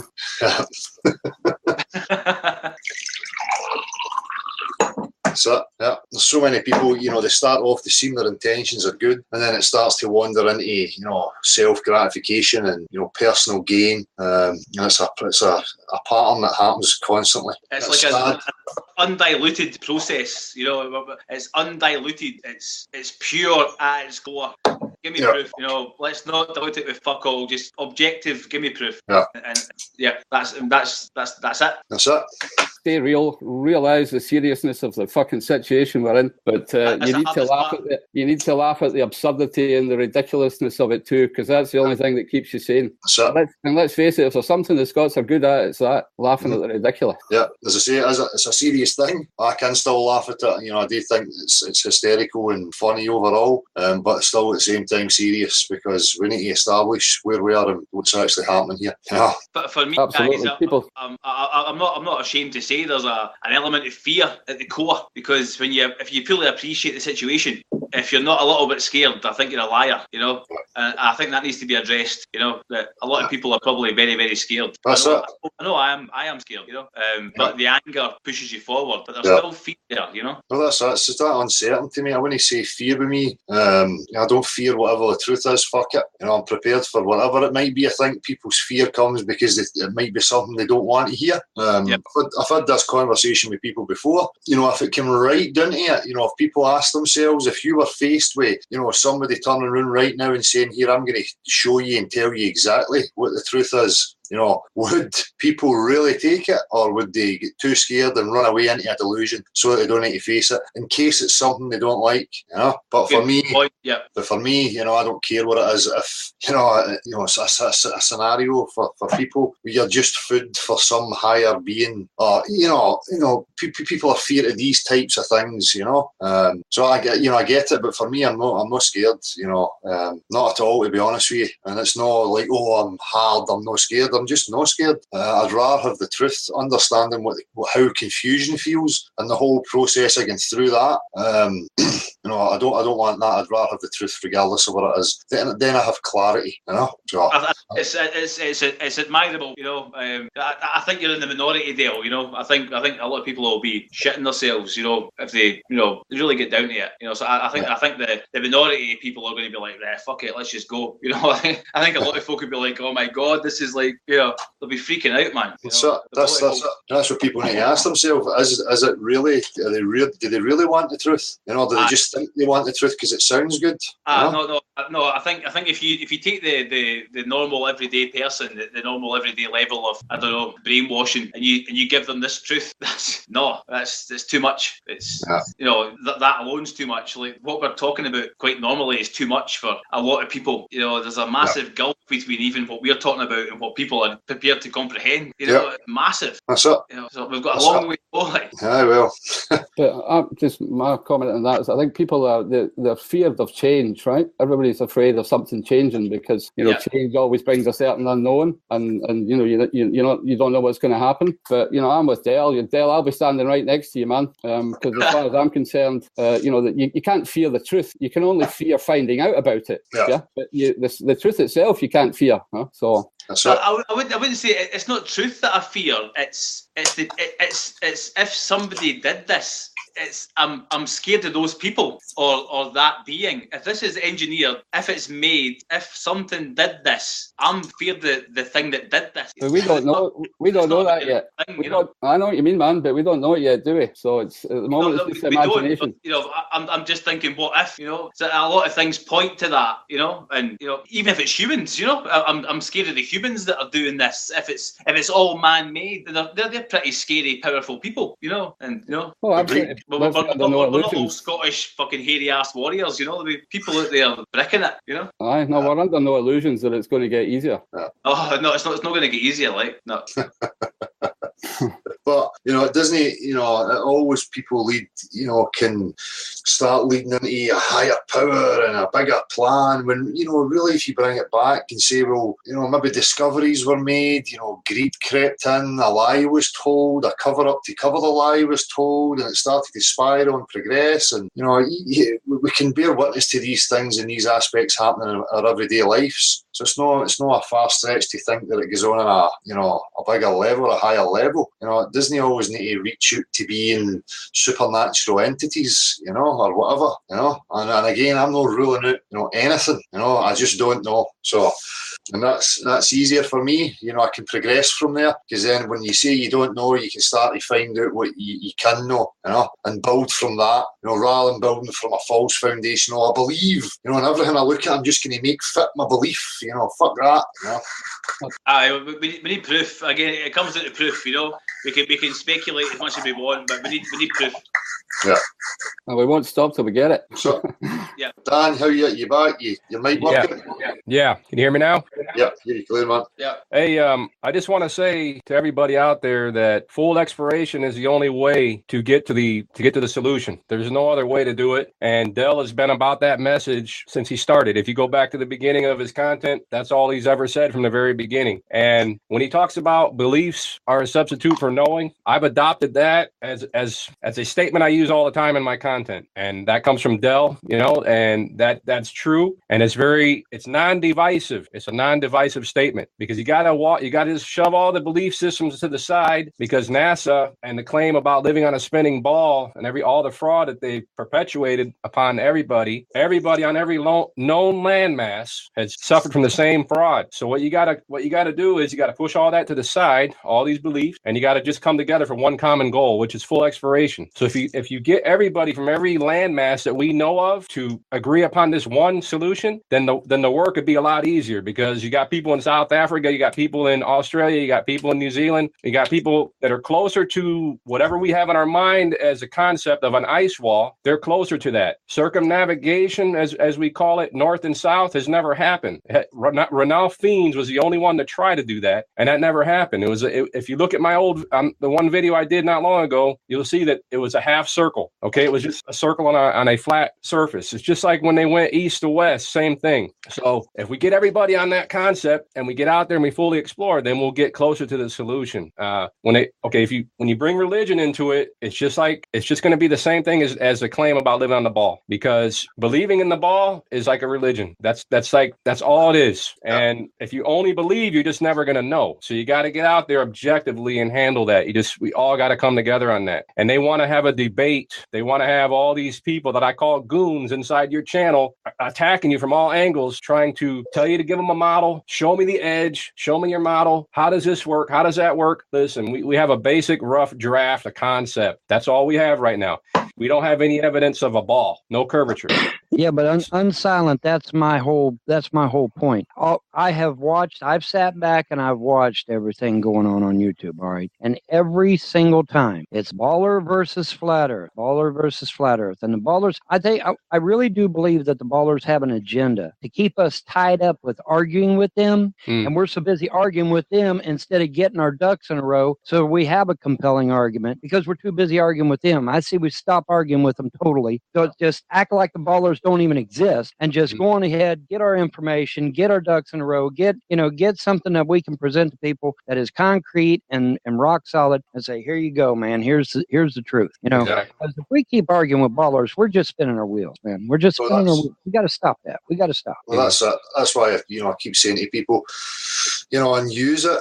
It's not a debate. The objective world and the objective truth is not a debate. We're not discussing your ideas or your religion or any of that kind of stuff. But they continue to bring that to us. They want us to have a straw man so that they can have a debate. They know that what they have is a lie, so they require us to have a lie as well, so that they create this illusion of two factions, opposing each other. When really we people like us just want to establish, let's just look for the objective truth, together, with no beliefs. It's not us that are bringing that agenda to people. It's them that are bringing it to us. So you stop them and cut them off right away, and agree on, what you're discussing, and, that it's natural science. It can only be discussed. If they start saying debate, right away that they're getting into, ideology, and you pull them up on it. Say, look, no, I'm not entering into debate with you because, the objective world is not for debate. If you're making a claim about it, just shows the empirical proof. It's as simple as that.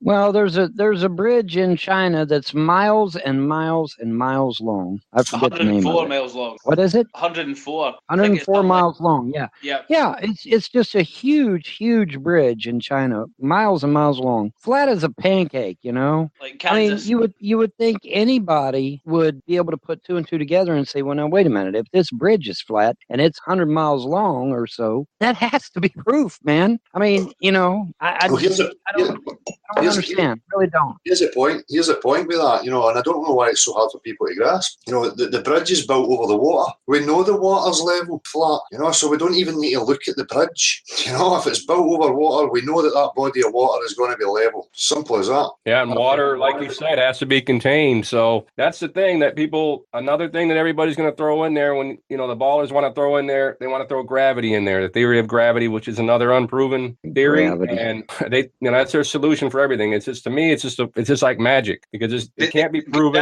Gravity was proven in the 1960s. We went to the moon, and we've got amazing footage from the moon in the 1960s that gravity is.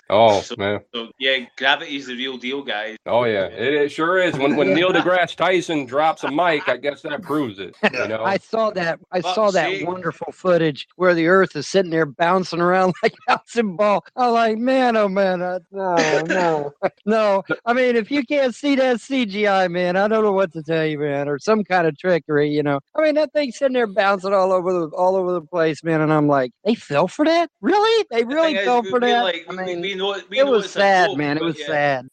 Yeah. We're laughing. We know it's a joke, but it doesn't seem to be general knowledge that it's actually a joke. Yeah. Well, back then they really believed it. I mean, it was on TV, and TV was brand new, and they were all excited, and we were beating the Russians, and so there was that furor there, patriotic spirit, because we're beating the Russians, exactly. and so they were all hyped up about that, and I guess they just never really thought, why is the Earth bouncing around so damn much? I mean, is it really that rickety up there in space? But they never really thought, I don't guess. But, they basically trusted NASA as the authorities, right. And that's understandable. I mean, that's pretty much why. That's very understandable. People they didn't know no better. They didn't know no better, and so I can't fault them. But I'm sitting there watching it. I'm like, oh my God, that's sad. As somebody that was in broadcasting, it's sad. Man. But whatever. Yeah. I mean, there's been 20 different pictures of the Earth now, something like that. Somebody had a chart with all the different Earths on there, and I googled it one time and I haven't googled it again, but I think it was like 20 Earths.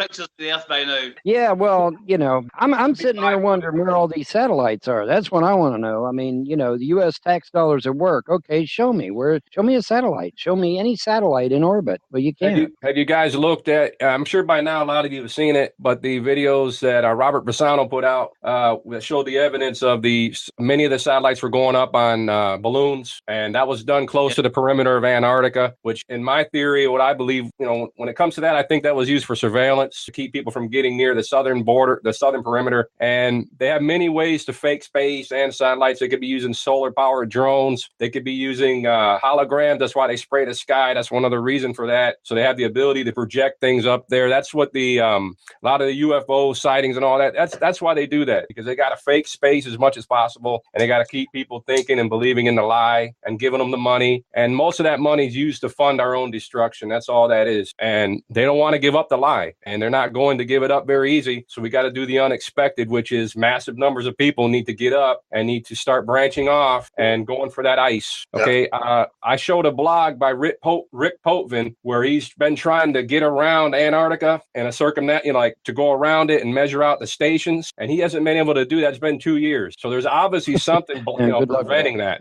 You see, he's not able to do it. You know the wall is called Rockefeller Wall, right? Did you know that? I wouldn't doubt that. I'm Why? Because serious. I swear to the God. funding. The Arctic Wall, the Arctic Wall that we keep talking about is literally named Rockefeller Wall. I saw that and I'm like, that's it. That's all I need right there. You know, I mean, what more do I need? What more do I really need? These are rich, these elitists, and I curse? Am I allowed to curse? Of course. These elitist fucks have totally boloed our ass. I mean, the damn Arctic Wall that is surrounding us is literally called Rockefeller. Google it. It's literally called Rockefeller Wall. I saw that and I'm like, man, I have been so stupid all my life, you know. I'm going to interject. You know, I don't know if there's an ice wall all the way around about us again, purely speculative. Well, the reason I asked Beyond is a lot of FEs and a lot of Mandela effect people are being kicked out for cussing. So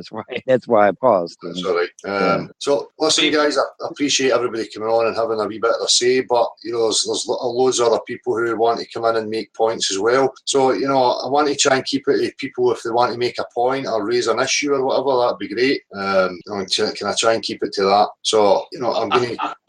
I think if I could beat the issue regarding ice walls, it's a fun concept to jump on, but again, we need proof. And yeah, it does kind of make sense that Antarctica is a big round circle around us because the sun doesn't get there very much. That concept makes sense, but again, you know, we don't fucking know. You know, we still got to get out there. Got to get out there and find out. You know? We used to learn by discovering. You know, hundreds of years ago, thousands of years ago, we used to walk or sail or ride off into the sunset and learn shit. So, but these days we just read books and go, oh, I know what that's about. So surely, you know, again, as Dale's saying, full exploration.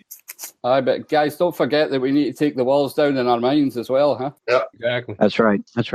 Listen, I'll tell you, I don't know if you guys have heard, but I've heard that they're actually threatening to shoot planes down that go anywhere near the ice wall. Now, I don't know if that's true. That's what I've heard. Can anybody confirm that? Can anybody confirm that for sure? Because that's what I've heard. I've only heard of the private vessels being stopped. That, you know, they what is it? Kerry recently enacted the ban on private vessels, so we know they don't want us going near that area. And you know, there's a possibility that Antarctica, as we see it, exists as it is. So, and you pass right by it, and there's just enough, you know, can keep on going beyond that. We don't know until we get out there. That's why you don't want to get fooled into thinking, well, we cross Antarctica, it must be a ball. It still needs to be circumnavigated, and if we don't do that, then it's not a ball. That's why it's important for people to rid their mind of these images and ideas of, you know, where we are, because it's limiting people and causing so many problems because people keep referring to it or bringing it up. You know, we really need to remove that. Yeah. These are cartoon images. You go and look at it. They're cartoons the same as the globe is a cartoon. So it should just be removed from your mind altogether, you know, and scratch it, wipe it clean, you know, and start afresh and just say. Well, that's a good point. That's a good point because somebody told me, said, Vaughn, go check out some of the old movies from like the 70s, the 80s, 90s and see what you see. So you know what? I did. I went to the rental place, got a whole bunch of old movies and brought them home. Globe in the background. Globe in the background. Globe in the background. Globe in the background. Movie after movie after movie after movie. I swear to God, movie after movie. And it didn't matter what the movie. I mean, science fiction movie for fuck's sake, even the Globe in the background. And the dome documentary. Too. Globe in the background. They put the dome. Every one of them. It's crazy. I'm sorry. Go ahead. I'm sorry. They put the dome in there too for another a backup model for you to be in prison to get in. You see what I'm saying? A dome is a prison. A ball with a black edge, censored blackness of space is a prison. Yep. If the elite want to live forever, guys, you think they want to live forever in a prison? There must be something else. Infinite plane, bro. Infinite plane, man. That's the shit right there. Well, and you're breaking up. More resources. You need to refresh. Unsilent. You need to refresh your thing. Listen, guys. You know, I'm going to interject. Marshall, is there other people who are waiting to come in? Hey, you want me to clear a spot? I can. Yeah, Dal, I've got links out at the moment, and there's more people asking as well. So, I mean, I'll apologise up front. It's been rather busy, so maybe some people have lost. Okay, guys, I'm gonna a little bit of patience. Yeah, I'll make a slot. I'll make a slot for you. All right. Have a good day, man. Infinite plane. I'm telling you, because nobody wants to be a slave. Infinite plane is the shit. I'm telling you, honest. Exactly. Full exploration. Let's get it. All right. That's right. That's right. Guys. You got it. Cheers, guys. Anybody in the chat that's requested a link, can you check your mails, please? Because I've fired out quite a few now, and we're not getting people hooking up. Whether that's technical problems or what, I don't know. But if I can have some feedback for people that are coming in, then that frees up a slot. If you're not going to make it this evening, guys, I'm happy to go if it frees up a slot for somebody else. I mean, it's just it's good that you come on and let us know you're here, and people, I hope to support you and continue to, watch your stuff, and I look forward to any input and stuff that you put up there, man. That's exactly what I'm sorry, man. I'm looking to. I'm going to sort of move up a gear, and start doing interviews and stuff like that, because I think it's the only direction I've left to go. You've got to get active, and somehow you've got to get it out there. So that's the only logical next step. I just need to get prepared. Brilliant. Yeah. So yeah. Fingers crossed. That's the way forward. Yeah, that is the way forward. If we can get more of the common man, switched onto it, questioning it, it helps when we take it up a level and start, going to other, academics and all these groups of people. Not that I give a fuck about, them or what they think, but if they're there and they're an obstacle that are in the road of truth, then, it has to be, approached. So, not that I think, we'll go to the academics and that will somehow, have any sway. It's the real people I'm interested in. It's amazing how quickly the walls come down, though. The sort of walls of academia. When you're at a university and there's people there that have been trained to think that they're going to be the top brass, they're going to be the upper echelons of society, and then somebody like us comes along, the layman, and we're talking absolute sense, and you can see it in their face, and you think, and you feel sorry for them that they've been so indoctrinated to that point, where they expect so much for themselves, and you're like, I'm so sorry, but you've been deceived, and I'm here to tell you the truth, and you're going to hate me for it. It's a tough road to take, So, just keep pushing on, man, and keep at it. We have Kenneth. How are you? We don't have any sound if you're speaking. Chris, did you just leave there? If you did, thanks for coming on, man. Appreciate it. Kenneth, I don't know if we have sound. Tell you something, I hope he's the next taxi driver I take. Anyway. Aye. A good position to be in, I'd be chatting to everybody that get in my taxi. Aye, but we know it's not easy necessarily just to do it, I would stick things in the back of my seat, Water is always level. Right, use your common sense. Use the subliminals. Kenneth, did you any luck with your sound? Maybe try leaving and coming back in.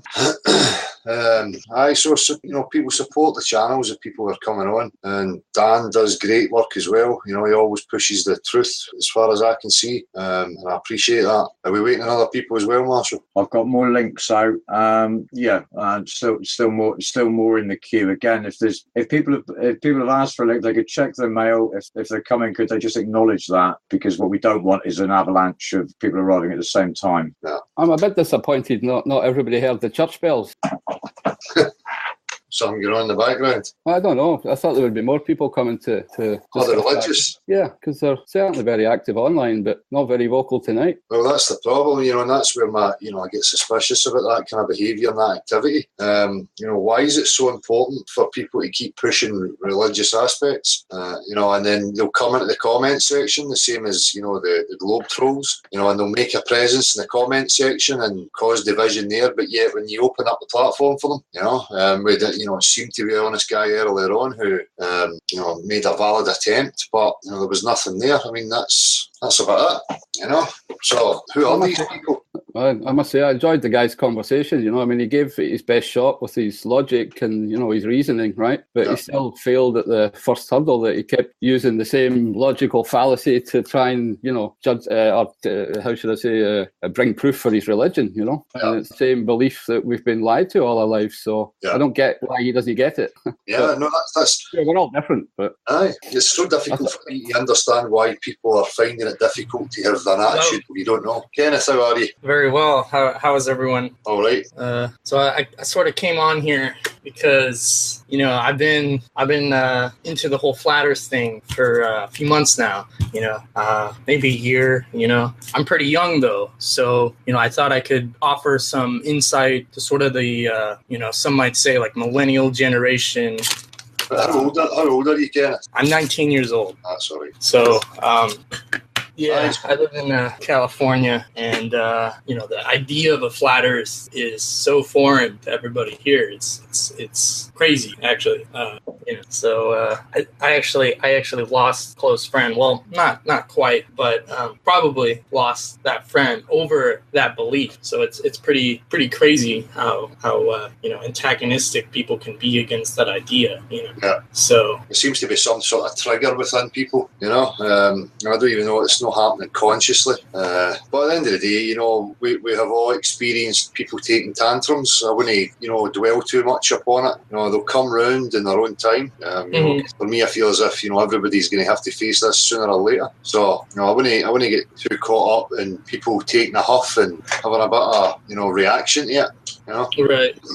Well, it's sort of weird though, because it seems like there's this kind of extracurricular division that's going on with this whole movement, where we're going through these schools, we're being put on this assembly line to then go into the world and be productive. But then there's these kind of like little pockets of what a philosopher called Baudrillard would call like hyper reality, where like the simulation becomes sort of clear to those who kind of take the steps to go in that direction, right? And seems like the flat Earth is like one of those pockets right now that's sort of contacting the outside world, if you get what I mean. Like this is sort of a niche thing, but like there's 300 people watching right now, like as a live sort of phenomena, right? So if we think about that phenomenologically, that's like kind of like a huge deal. Like think about that. I mean, there's no way that growth can be logarithmic. That growth has to be exponential. So I mean, I have some confidence. Yeah. But yeah, it's definitely spreading, man. It is growing. Yeah. I'm gonna bring up the live chat here. I don't have that open. I had to switch computers. Hangouts doesn't seem to like Linux very much. So is that the problem we're having connecting? Well, it connects, but the audio system in Linux is horrible. So I had to switch to my laptop here. So have you been active? Have you got your own channel and stuff running? No, not for Flat Earth. I'm sort of on the down low for that. I mean, right now, it's not exactly the climate for me of the movement that motivates me. It's more so like, the professional consequences. I haven't really ascertained it, if you get what I'm saying. Yeah. Right? Because right now I'm doing programming live streams. And, it's sort of unrelated, but I think I know a fair amount about the flat Earth just in general. But yeah, I don't know. Where'd all the other panelists go? It seems kind of empty here. Everybody left just to give other people an opportunity to come in and say what they had to say, the more I tell people about this kind of stuff, it seems like it's catching on. Like this one, I just want to bring up kind of like a quick weird thing. Like, so someone earlier said like, oh, the Rockefeller wall and stuff. And so platonically, there's this whole idea of the name setters, that like there's these certain platonic geometric solids, right? And philosophers throughout the ages will define words based on, not necessarily political motives, but all that sort of stuff, like intertwined in some sort of mesh of ideas, if you will. So there's this weird name I came across recently, and it's the idea in math that, so, there's multiple dimensions. So the first dimension, second dimension, third dimension, fourth dimension, whatever, right? So there's this idea in math that there's a hypothetical flatlander, okay? And it's a geometric point, hypothetically speaking, that can transcend all dimensions. So it's a theoretical object or construct that can exist in all dimensions. But I thought that name was kind of funny because it's sort of like flatlanders. That's like what we kind of are, if you get what I mean. Well, Gav's the man for the conversation on math, and you there, Gav? Aye, I'm here, sorry. I was just out. All right. Aye, Kenneth was talking about mathematics here. Right. Do you have a background in mathematics? Or yeah, I've dabbled in it, yeah. Oh, very nice. So I was I don't know if you were listening, I was talking about the concept of a flatlander in regards to, there being multiple dimensions and that sort of subject. I don't know if that's relevant to Flat Earth, but it seems to be. Yeah, there's a good book called Flatland from Edwin Abbott. written about the 19th century. It's a wee short book. Everybody should read that. I think if that's the kind of thing you're thinking about. And otherwise, sorry, could you repeat yourself? My audio kind of messed up for a second. So I was just saying, Flatlander by a guy called Edwin Abbott is a nice little short story about two-dimensional people that can't see in three dimensions. It's actually quite an enjoyable story. Another thing I've heard about that story, but I've also heard that it's there's this really viral video on YouTube that describes like what an eighth dimension actually means in practice, right? Well, I don't have a fucking clue. I know three and I know duration, but that's it. Yeah, so I don't know like what the implications of that would be. You know what I mean? Yeah, you can get lost down that road. I can testify to that myself. But yeah, you'll need to make your own look and study of the subject. But mathematics definitely uses words to abuse certain axioms, assumptions, self-evident truths. And if you don't get to the bottom of it, you'll be swimming. Right. Yeah. So again, it comes into these concepts in language. Mathematics. They're not rooted in anything tangible, fifth dimensions, eight dimensions, and all this stuff. I understand why people have an interest in it, but for me, it's kind of pointless. Too many dimensions. Yeah. So full spectrum. How are you? Hi guys, how are you?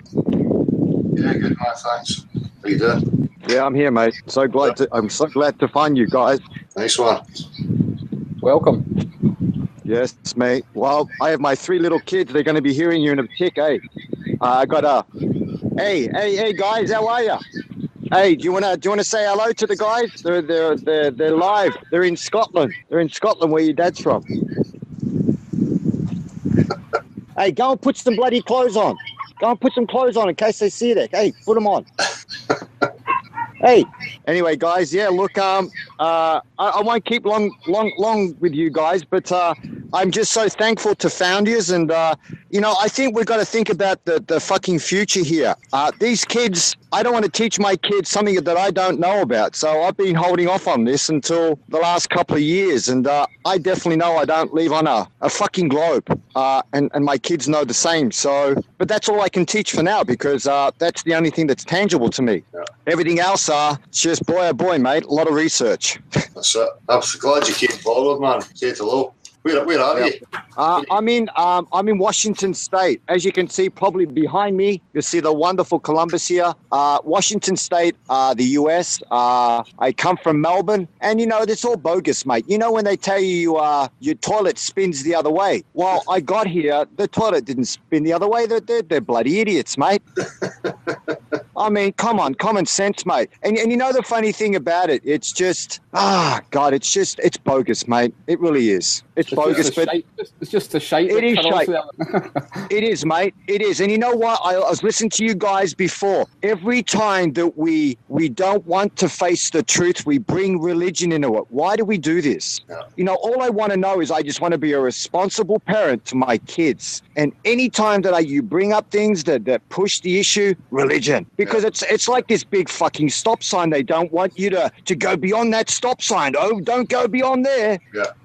Totally. We just got to keep this open, mate, because I'm telling you, we've got a great opportunity here. And that is like, hey, mate, I woke up last year. Well, I've been awake, but I mean, I literally now know what I live on. And just imagine if my children don't have to go through what I went through, where would we be today? That's what I want to know. Where would you and I be if you were my children listening to this now? Interesting, huh? That's it.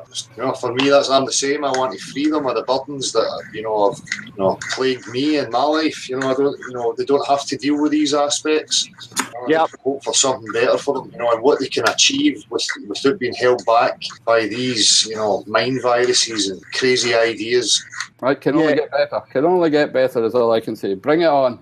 Yeah, bring it on. That's what I say, mate. I'm so excited. And I'm more excited now that I know that there's some sensible, common sense people out there just like like me. I'm not saying I knew I was the only twit out there, but Jesus Christ, I'm so glad to find you guys. Now, I can converse with you once a week and have my kids come in and ask questions and push this boundary that we've been boxed in. It's just so stupid. Yeah. And do it yourself. Do it yourself, big man, when you're down there. Get your kids, do it yourself, do it to your neighbours, do it with everybody. Spread the word, absolutely, man. brother. Oh, yes, most definitely. I'm very cautious about what I teach my kids because, like I say, I don't want to be a bloody retard making more retards, because that's the problem we have in this society. We have many retards, but they've been propagated from other retards because they didn't bother to question.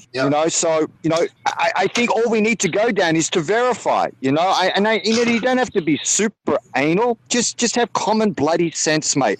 Exactly. I think not too long ago they made it so that retards were legally allowed to vote. So yeah, and I really shouldn't bring up retards because you know what, mate? I'm a bloody retard. Jesus, Hey, mate, I'm telling you, we've been, and I can only speak for myself here because really we have not been taught to actually base an opinion on your own research, meaning that if this is a stone in front of me, I pick it up, I look at it, I observe it. Yes, it is something other than a tree. It's solid. It's a stone. I know that, but and I think we need to sort of teach our children in the same sort of manner. Yeah. That's it. Remove the the mindset of adopting belief and mate, we'll talk, the flat Earth. Hey, mate. Hey, just to let you know, when you see my sweet wife, I know she run back in the house. Sorry, mate. Hey, mate, that's the reason I'm speaking to you guys. She ran off. I'm speaking to you guys because of this sweet lady, mate. She sussed you guys out 2 years ago, and it's taken me a long time to get where I am today.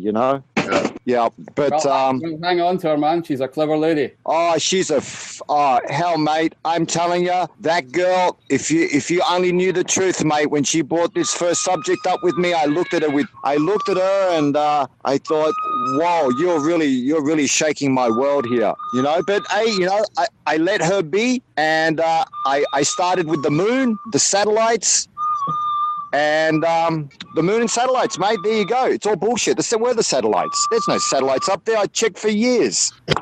We've been bloody lied to. So anyway, tangible, I could put something on that yes, there's no photos. And if there's all these super cameras that I'm talking to you on, why haven't you taken a picture of this beautiful globe from multiple point of views? Yeah. You bastards. It's because it's a painting, Yeah, look, I just feel, I feel a little bit silly here because now I'm 49 years old going on 50. But, besides all that, mate, I'm so glad to find out now because now I've got a chance to bring another generation into this world that doesn't have to put up with this bogus bullshit. Yeah, look, I just feel, I feel a little bit silly here.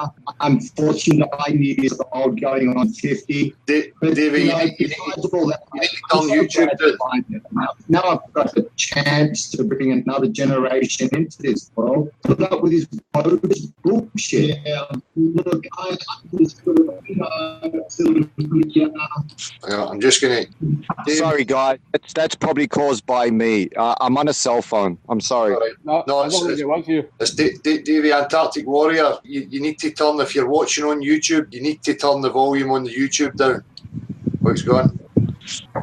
But hey, Full Spectrum, I like what you're saying, man. And I do think that, what we've seen is that if everybody can agree in common sense, whether you're religious or not, then surely it gives us the basis to move forward together, and find out what the fuck's going on. Yeah. Yep, absolutely correct. Yeah. Joe, how are you? Oh, I'm really good, man.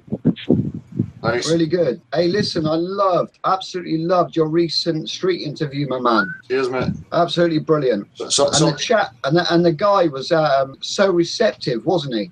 Yeah, it was great, Martin. He was open. You could see the cogs working. Again, a testament to real people and their willingness to discuss.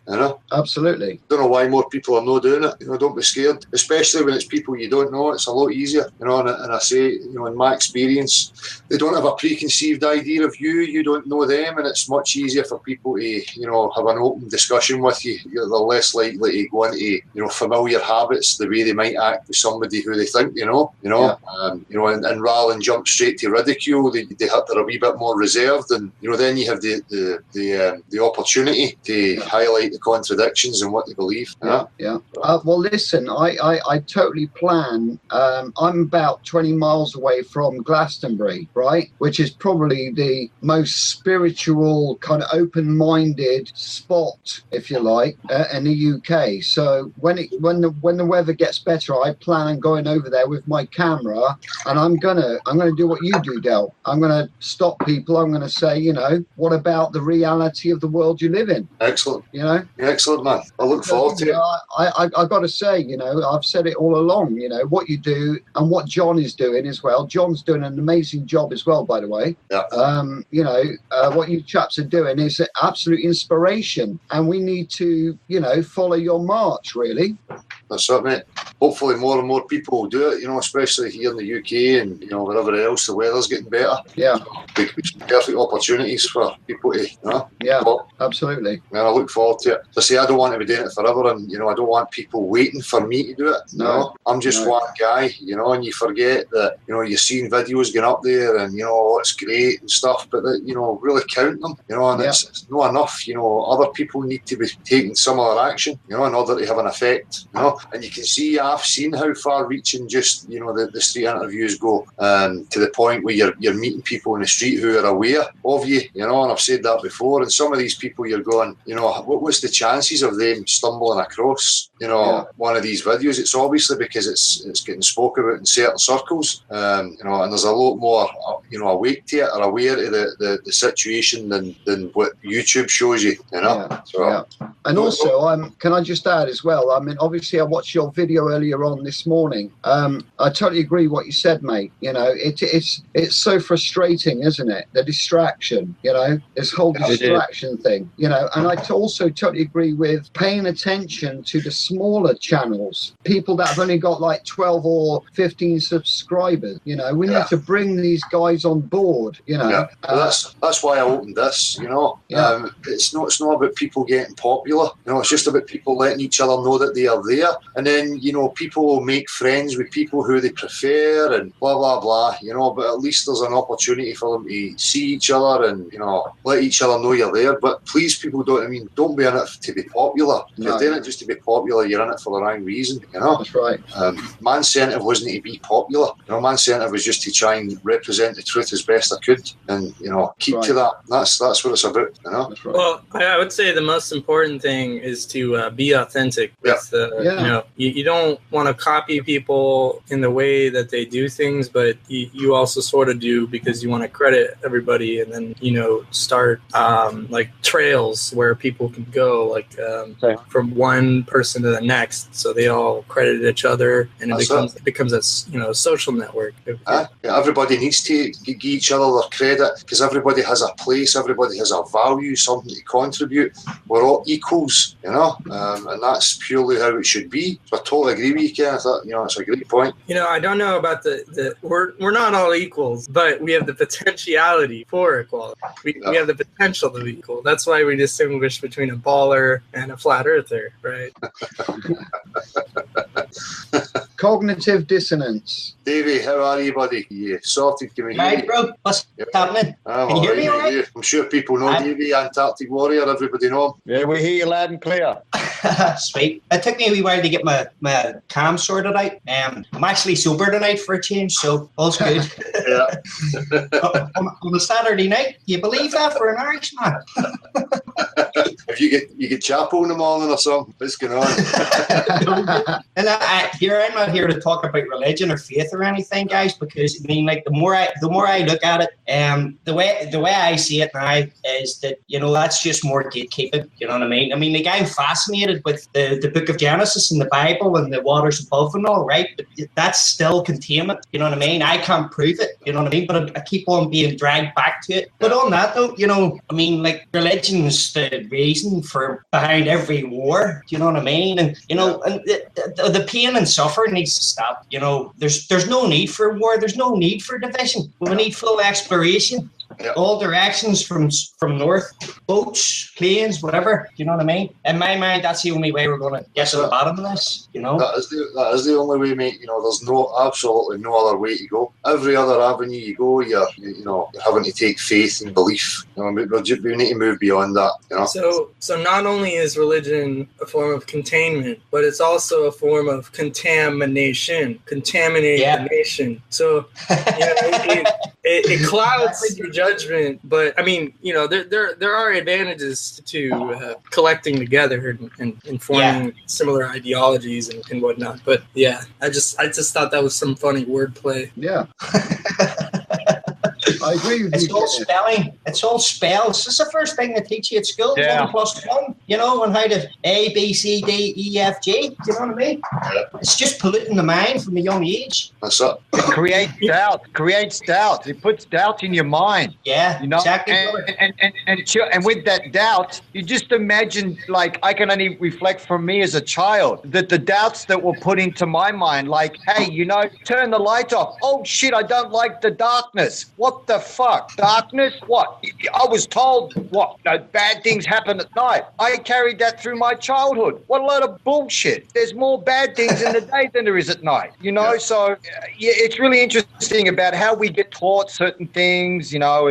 Doubt is huge. And I don't want my children to have doubt. I want my children to know that regardless of who you are at your level of education and age, that my child should have a conversation with you. Without that doubt, shall I talk to this person because he's educated? That is so ridiculous. I agree with you totally. Well, for me, I mean, like, you know, you look at the education system, you know, and from what I can gather, you know, the same heliocentric model came from exactly the same place that the school curriculums come from. You know what I mean? Yeah. And they run around whenever they're, you know, leaving university, you know, whenever they've got the mortar hats on, you know, and there's your black square.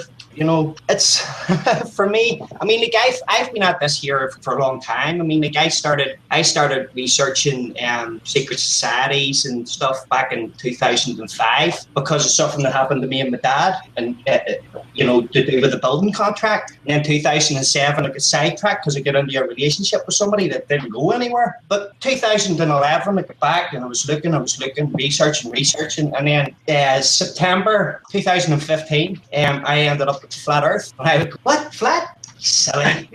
You know, and then, you know, you look at it for a couple of days. All it takes is a couple of days and you go, something's not right here, like, you know what I mean? So, I mean, I started up a channel called Just Dimension back 2015, and it's at the end of September and around that time, and I was getting bombarded. So I closed the channel and then I started this one up about 6 months ago. And it's mainly just a mirror channel. It's just to try and get, you know, and I always give people credit for their videos and stuff, and I try to get as much information out as I can. I've started making stuff myself now, but you know, and you just my whole thought on the trolls now is just to ignore them because they're just creating more damage, you know, for the lie. You know what I mean? Why bother spend? Make them Del, go ahead. Make them insignificant and irrelevant because that's exactly what they are. You know, just don't give them any attention. They're only hoping to play on your emotions. Well, that's what they're hoping for. That's the only game they have, is to affect your emotions, to get you in doubt, to get you to go, oh, it's just too much to bear, you know. And you've got to remember they're organised, it's all copy paste, and they can seem to have some sort of presence when really they have no presence whatsoever. They are few and far between. You know, the minority of them are probably get 10 accounts, you know. So it's a pattern that's been obvious and clear as day since the first day, you know, for me anyway, you know, and it's still going on in groups on Facebook and on YouTube. But it's the same pattern, and once you recognise it, you know, that's it. You know, you can just ignore it and forget about it. Yeah. I mean, see, whenever you go to these guys' accounts, like 9 times out of 10, most of what they post on YouTube is gameplay, you know, from their Xbox or PlayStation or whatever. Yeah. They're living in a 2-dimensional world anyway. Yeah. Right. That grasp the concept that it's impossible to live on the exterior of a fucking sphere. Do you know what I mean? Yeah. But the images are the sway, mate. You know, they see it in the TV and that's it. Must be true. Yeah, but I mean, the Universal Studios have been programming our minds from the 1930s onwards, and there hadn't even been a craft that could get up far enough to take a picture of the Earth. You know what I mean? You know, they keep saying 90% of sports is played with a ball. I mean, they get balls. And that's where I look at it, mate. You know what I mean? Hey, all right, buddy. Well, I don't know. I mean, I've got to the point now where it's frustrating me so much that I actually do want to hit the streets. Dale, where did you get your microphone? You need to speak to John about the microphones. I don't know, Right. mate. I don't know the tech details. You can maybe speak to him. I'm sure he'll hook up with you for a chat. Right, okay. Anything we can help, with anybody who's going to do a bit of activism and hit the streets, then, by all means ask. We're willing to help any way we can. Yeah. I'll have a chat with you later, Davey, if you want straightening out on the technical gear, mate. So just we'll hook up off air for that, yeah? Yes, mate, I can see with all your knobs and switches in the background that you're well switched on with the tech. Some of it maybe, but yeah, I'll help out where I can, like Dale said, yeah? That's brilliant, mate. No sweat. Excellent. But hey, Del, I've noticed that you've started using the old computer thing to kind of like show people examples. That's a great way, isn't it? You need to have visuals, don't you? Yeah, it's the same, maybe if people have iPads and just download videos, whatever you like, quick clips, things that you can show people. That is a great way to engage with people, And again, you can, as I'll see in, the next street video, when you get somebody who's kind of intellectually honest and you establish that, when I show them the Nessie picture, that we can't be trusting pictures, and then when you put the globe up, they have to have the same intellectual honesty to say, we'll stick with that logic. So it's a good way to open it as well. So it's just about being a bit clever and thinking about how you approach it. Dale, one thing that I found really good is also the location you're at, right? Yeah. What viewpoint you're at and what people can see and experience with their own eyes, Yeah, that's it. Yeah. So in one of the examples that are, they're not up yet, we're standing at the top of a hill and it's overlooking a large pond. So you have the example of the water, you have a physical reference there to show people, which is effective as well. So your location can play a big part. For me, when the weather's better, a beach is an ideal situation, But, yeah. So, Davey, get yourself tooled up, man, and get out there. Yeah. Oh, I'm going to, bro, because, you see, for 2 or 3 months, whenever I came to the conclusion that, I've been lied to from the get-go, that was a really hard period of time for me. It was hard to get over that, the cognitive dissonance, it's heartbreaking. It's heartbreaking, we don't know what the space is. You know what I mean? It could be water. We don't know, because NASA's doesn't have any cameras pointing up the way whenever the rockets are going up and over another parabolic maneuver that they do. You know what I mean? That's right. What are the stars? You know what I mean? Nobody knows. No. Come here, darling. It's a facade. It's a facade, gentlemen. And pardon, go ahead. No, I think Spectrum is just absolutely. Yeah, absolutely. Just now. Sorry, David, on you go, mate. Sorry, Full Spectrum. I just muted you there because it was cutting in your sound. So it's hard, mate. It was hard for me as well. Fucking hell, it's not an easy thing to deal with. No. So it's and I say it again, I reiterate to people, it's not through choice. It's not something you just decide, I'm just going to decide not to believe in that, for no reason whatsoever. Yeah. So I had an idea that the anxiety is caused by the uncanniness of the division and the way that the way of thinking transitions into this flat Earth thing. I think it has to do with being guilty. It almost seems as if once you find that anxiety, you feel like you're the one responsible for it because in a way you were perpetuating the cycle of that belief. Yeah. So, how do we solve that, guiltiness? The flat Earth movement seems so uncanny, I would say. It's not a regular language. Because it's not about blaming somebody else, it's about people taking responsibility and just admitting to themselves that, they fell into that trap. And I think that's the hardest point for people. That's the anxiety, is just admitting to yourself that, you could have been duped, that, you might have been had here, and then just face up to that. But that's a common thing thing, even in, you know, our own personal lives. You see people who just don't want to face up to the fact that they're being lied to, you know, and they'll go into denial, and you see these different aspects. So it's the exact same thing, you know.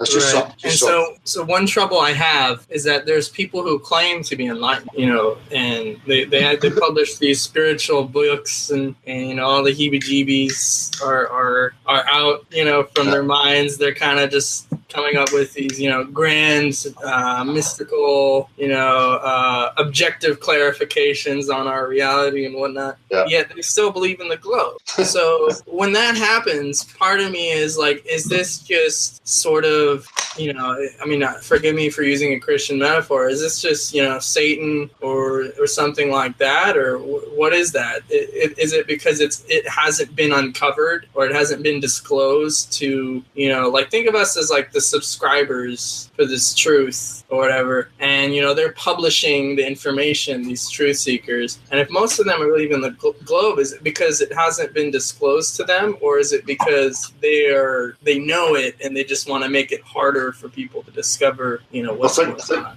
There's a lot of charlatans who benefit from people's bewilderment, you know. There's so many aspects, you know, in different people who are, you know, invested in a whole spiritual. You know, I know people who claim they're mediums and clairvoyants, and they run spiritual psychic groups and all these things, you know, and their symbologies, globes and outer space, and you know, so you know, for these people to, you know, have to admit that that's wrong, then they're going to be found out that, you know, they're telling lies about every other aspect of what they do, because they are charlatans, you know. Yeah. And I know that from personal experience. So the hugest thing that I've seen, this actually sort of convinced me, it almost sort of captivated me, was this. There was this guy who was teaching a classroom in Egypt. The video has like 2,000 views, probably won't be able to find it, but he's teaching a class on Egypt, and he's going into like this holy science where he goes into like, oh, you know, all the planets are like these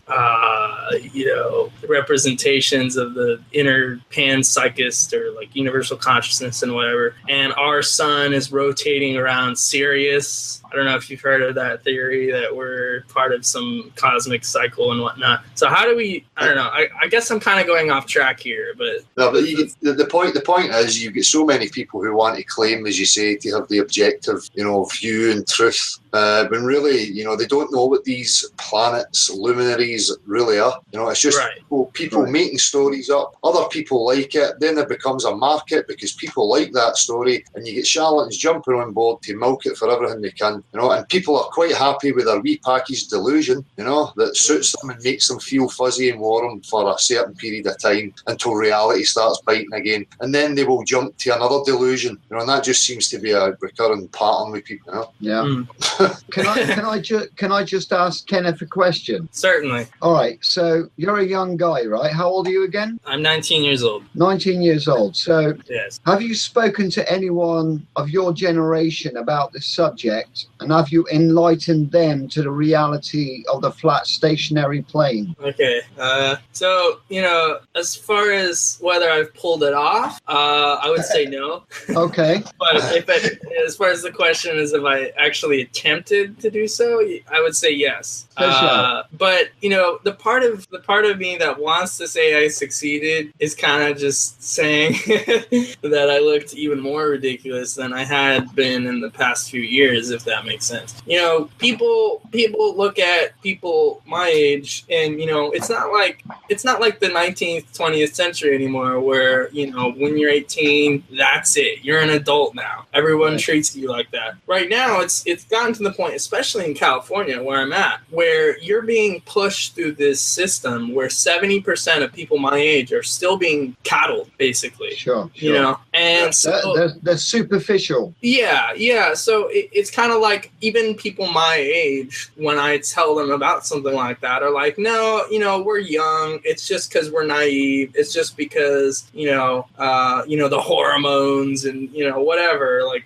that kind of stuff. It's not a truth-seeking mentality that most people have. Most people think in a form of ego that, oh, you know, you're speaking about this because of your bias. And I remember, you know, I was taking advanced courses in high school, and they would the biggest subject that, in particular the International Baccalaureate program taught, which is, an international higher level education program that's around the nation in the United States. It's a Switzerland organization. The biggest thing they would teach people is bias. And they would try to, instead of basically having an opinion, they would teach you to find biases. And I think it's because truth seeking isn't the common job. It isn't the common thing to do. If you want to find the truth, you're a scientist, you're an engineer, you're computing something. You're not actually publishing ideas. And if you want to publish ideas, great. You're going to be in $250,000 of debt for 8 years and, that kind of mentality. So it's like, and then in order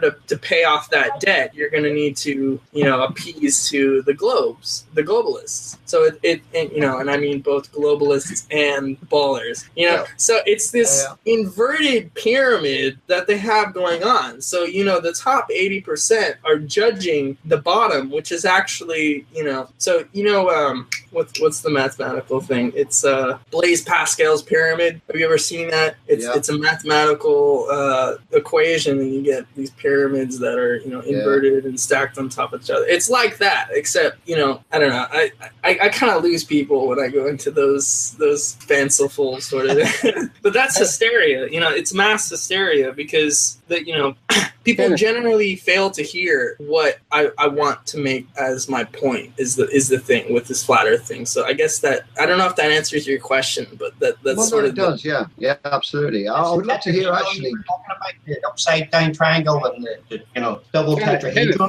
Kenneth, I have a question if I can ask it. Sure. Would you be prepared with that me and you go to whoever's teaching you at the moment and have a conversation? What do you mean? Well, I don't know. You're still studying, right? Did I get that right? No, I actually early exited out of high school. It's a program it's called the CHSPE in California, and so I self-study. I've held a couple of programming jobs, and then I also have a philosophy tutor. I'm reading this right now. Actually, it's Heidegger's Being in Time. Considered one of the hardest books. I'm not trying to brag, but it sounds like I'm bragging. But it's really interesting because I connect it to the flat Earth, and then I go to my tutor, and I don't say anything about the flat Earth because I have humility. But the deeper you get into this stuff, the more it connects, the more it seems like. Yeah, I think you should speak to your tutor. Yeah, and I'm just going to take this opportunity that if anybody has anybody in the academic world that they'd like to approach, and they might want assistance in approaching that person, then I'm up for it. So just contact me. Currently he charges me by the hour, so that's. I'm not going to pay for the fucking pleasure. Yeah. That's America, though. So but I've got a lot of opinions on all this, and part of the most important thing I think is figuring out why there's so many high level consciousnesses. And, I'm not going to use IQ, but I'm saying like above 140 IQ maybe or whatever that still succumb to this sort of like slave mentality where you have this dichotomy: master morality, slave morality, and I'm using Nietzschean terms. I don't know if anyone's familiar with Nietzsche at all. I'm just going to butt in there very quickly. I don't think it's intelligence that's the problem. It's their common sense that they're not fucking using like the rest of us didn't either. Yeah. Simple common sense, and for the very reason that you just said, why you wouldn't tell your tutor or speak to him. That's probably the main reason, because people are scared of ridicule from each other. People want to just be accepted and to go on. Well, what I'm kind of, I don't mean to like disparage anyone or be non-inclusive. There's plenty of brilliant people that started at a low level of consciousness and then just shot up. That's a common occurrence. You had Edison, you had brilliant people that just came out of the shadows basically, and that's where I think a lot of the brilliance comes from, is at the bottom of this sort of fake hierarchy that exists. But I guess I'm just trying to say that it seems kind of ironic that the people who claim to have reached those higher levels of consciousness are in effect just lying, or just aren't aware of this part of reality. Sometimes people don't until it's pointed out to them. Right. I don't know if I'm going completely off track here, but I don't know. it's good that you come on and speak, man. Honestly, it's all good. Marshall, is there other people waiting as well? There certainly is other people waiting, dude. And I'm going to apologise in advance because we probably are going to run out of time before everybody gets a chance at some air. But yeah, I mean, I could fire out some more links right now, dude. Right. Well, here I can sign off. I'll still carry on watching. Del, I just wanted to come on and say hello, bro. That's what it's for, bud. I hope you come back on again, man.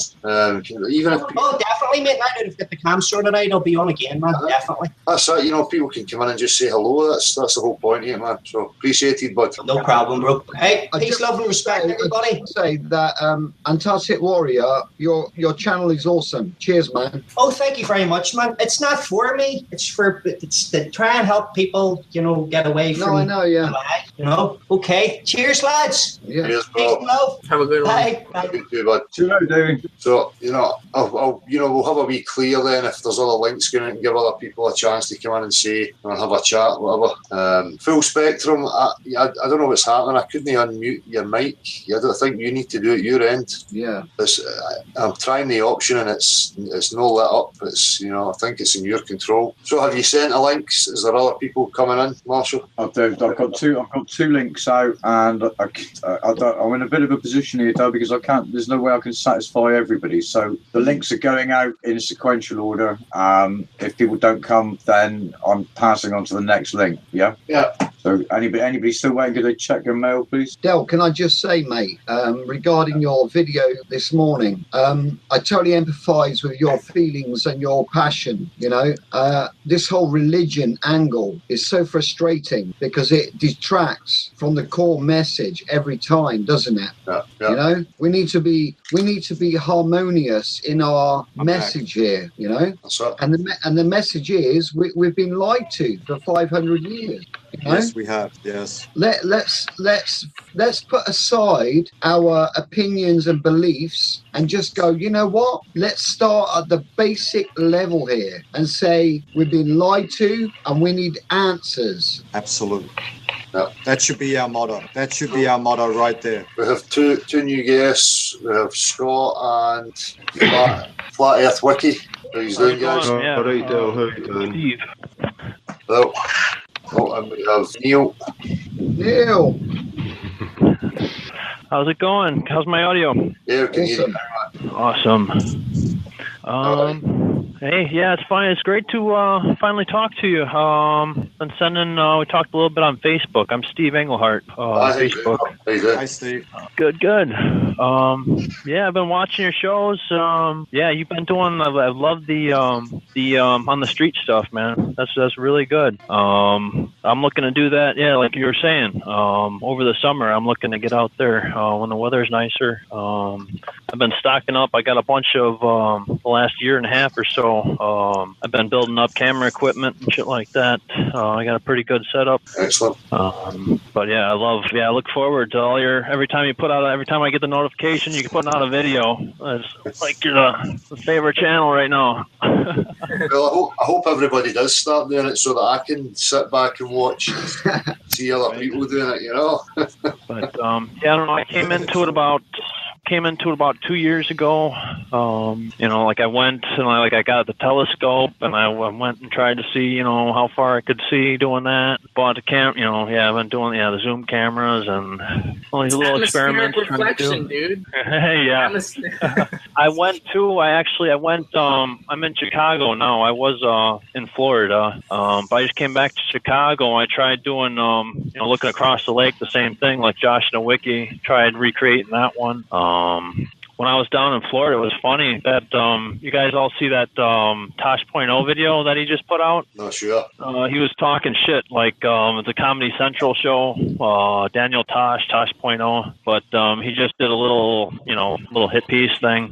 And it was funny because he actually used a video clip that it was me and a small group down in Florida doing our first attempt to try and a curvature experiment, our first attempt to try and do a experiment like that, and he used it. It's up on fucking Comedy Central. But that's what they have. They only have ridicule. They have nothing else, man. You know. And point out to them, you don't need to, measure or test over the body of water. You know that it's level. You know that the physics are well known. For sure. Just need to point it out to them. But, it was something to do. I was thinking, like, my theory, this was like about a year and a half ago now, something like that. But, like, my theory was at the time, like he was doing, you're looking one way across the lake. They're trying to say that it's, it's atmospheric, whatever. But I got a group together down there. We were going to try, there's a bridge down there called the Sunshine Skyway Bridge, I think it's just called. But we were going to be on either side of that with telescopes. It's about 6 miles across. We were going to be on either side and try and look back at each other like that. But when we tried it, it was so hot down there you couldn't even see. Like, you had the heat distortion and everything, and you couldn't even see across 6 miles. So it was, it was our first shot at it. Nice. Besides that, I got going. I got some. I can make websites a little bit. So I bought. I got the domain name flatearthwiki.com. I started that up, and there ain't a whole lot on it, but it's a wiki, just like Wikipedia, where anybody can go on there and edit every page on there and put whatever they want. Flat Earth Wiki. And I've been trying. I got a group going on Facebook and on the Google Plus. A moderndayflatearth.com or a modern day flat earth. I got a moderndayflatearth.com too. A couple other domains. Nice. There's not, it's flat, but there's not a whole lot. Trying to put it into words is a lot more difficult than just knowing it. That's it, man. Neil, how are you, bud? You all right? Your sound's not there, Neil. Sorry? I think there's an issue with your sound, man. I think I've got it. I could do the It's breaking up really bad, Neil. I don't know if maybe try dropping it and dropping back in again. Yeah, Scott, how are you doing? You alright, man? Alright, Dale, how you doing, pal? Good. I was just going to come on the show tonight, Dale. I saw your wee advert earlier on. I left a comment, actually. You looked a bit pissed off. You wake up the wrong side of the bed or something. No, mate. You're mentioning, going back to religion, since I've been kind of going online with this, the flat earth, I've never been religious, you know what I mean? And the amount of people that are kind of pushing, you know what I mean? You've got to, how can you not be religious? How can you not be religious? You've got to believe in God, and you know what I mean? I think it seems to be getting pushed that way quite a lot towards religion, and you know what I'm talking about. It's cornering you, man, and it's just a different way of cornering you, actually. It's just about keeping people in a mindset of accepting, that type. You have beliefs and that you should attach yourself to these things. Regardless of what it is, it's just as long as you're in the mindset. That's what counts. Yeah, that's always kind of thing popping in. You seem to be kind of along the same lines as me. You don't seem to be very religious at all. Doesn't mean just because you're kind of going about flat Earth doesn't mean you've got to join a religion. You know what I mean? It's got to be. Aye, organised. I've no qualms with people with their own spiritual self and things like that. But the kind of organised religion, it's an out control system as far as I'm concerned. The control system is because people don't take responsibility. People are sold nothing. They buy, and it's up to them to realise that. There's no point in pointing the finger at anybody. Point the finger at yourself and sort it out. That should be the message to people, as far as I'm concerned. Well, it's like you said earlier, Del, when you were talking to the guy that were trying to push religion. The problem there is it's like you said, it's text. Anyone could have written that text. Yeah. So how are you going to have belief in written word from someone's opinion? No, it's nonsense. It's just nonsense. It's absolute nonsense. Of course it is. It's such nonsense that I just don't see why people can't get beyond it. For me, it's just ridiculous. But everybody wants a mummy and a daddy, so I think it comes down to everybody wants a mummy and daddy. People don't grow up and be responsible. everybody likes to put that responsibility onto something else. So they bring God into it. God did this to me. Oh, the devil played this to me. I've been given this fucking terrible life because the devil did it. Or it's bullshit. That's why when you bring up the devil, God, whatever, it's really not getting back to what we're supposed to be talking about. Yeah. You know, we just need to just leave religion there. I've got nothing against them. My parents, so religious. I love them both. But, you know, this is my life. I've got to try and teach my kids that's something that I know to be true to me, not what I've been told. Yeah. Because, you know, really, if we're going to break this trance, we need to start teaching our children what we haven't been taught. Right. It's fucking common sense, you know. It's just got to stop. Exactly. It's simple. That's it. It's simple. Just when you talk to me, don't bring fucking religion into it. Hey, look, I love you, mate, but just leave it at the fucking door. Let's talk about, let's talk about, mate, you know what? I can't wait till we get to a stage where we find someone that has a few funds that can stick a fucking balloon up there, send that balloon down past Melbourne, past Tasmania, and over the south. And if you, look, there's got to be a way to do this, guys. Trailing winds, move it over there, trail of balloons with communication so you can branch that communication to the next balloon so I can fucking get it and see it. What is over there? I don't know. I don't know what's over there. Look, all I know that it ain't round. You can't stick water on a fucking ball. No. Yeah. You just can't. One thing, though, that organized religion has an advantage of is that they have, you know, a dedicated demagogue. You know, they have, you know, all these things that, you know, we can't admit defeat, but we have to, you know, admit we're sort of disadvantaged. So one question I have for the panel is, by 2040, do you think it's inevitable that there's a flat Earth religion or something of that nature, or a new? I really hope not. No chance. No, if people let us get our way, you know. You know what? You need for it to be a religion when you know, and then you eradicate all of that. Yeah. But then it would have so much more power. I mean, you know. Yeah, of course. But you know, whether that's for good or for bad, I mean, that's sort of. But the problem with, you know, social anarchy is that it gets hard to distinguish, you know, leaders from followers. Again, Kenneth, you would have to, you know, postulate that this is, you know, we're stuck here and this is where we're meant to be. Again, you know, we're wandering into, you know, discussing these things based on an assumption that this is where we're meant to be, you know, and, you know, we're stuck in here, whatever it is. We've not even established that yet, you know. So we're talking about complexities that are already happening within this compound and confine that we're in, you know. When the exploration happens and we know the truth and what's out there, you know, they'll change. You know, that's what I see anyway. Kenneth, the only difference between me and you is that I've been at the party longer and I still don't fucking know what's going on.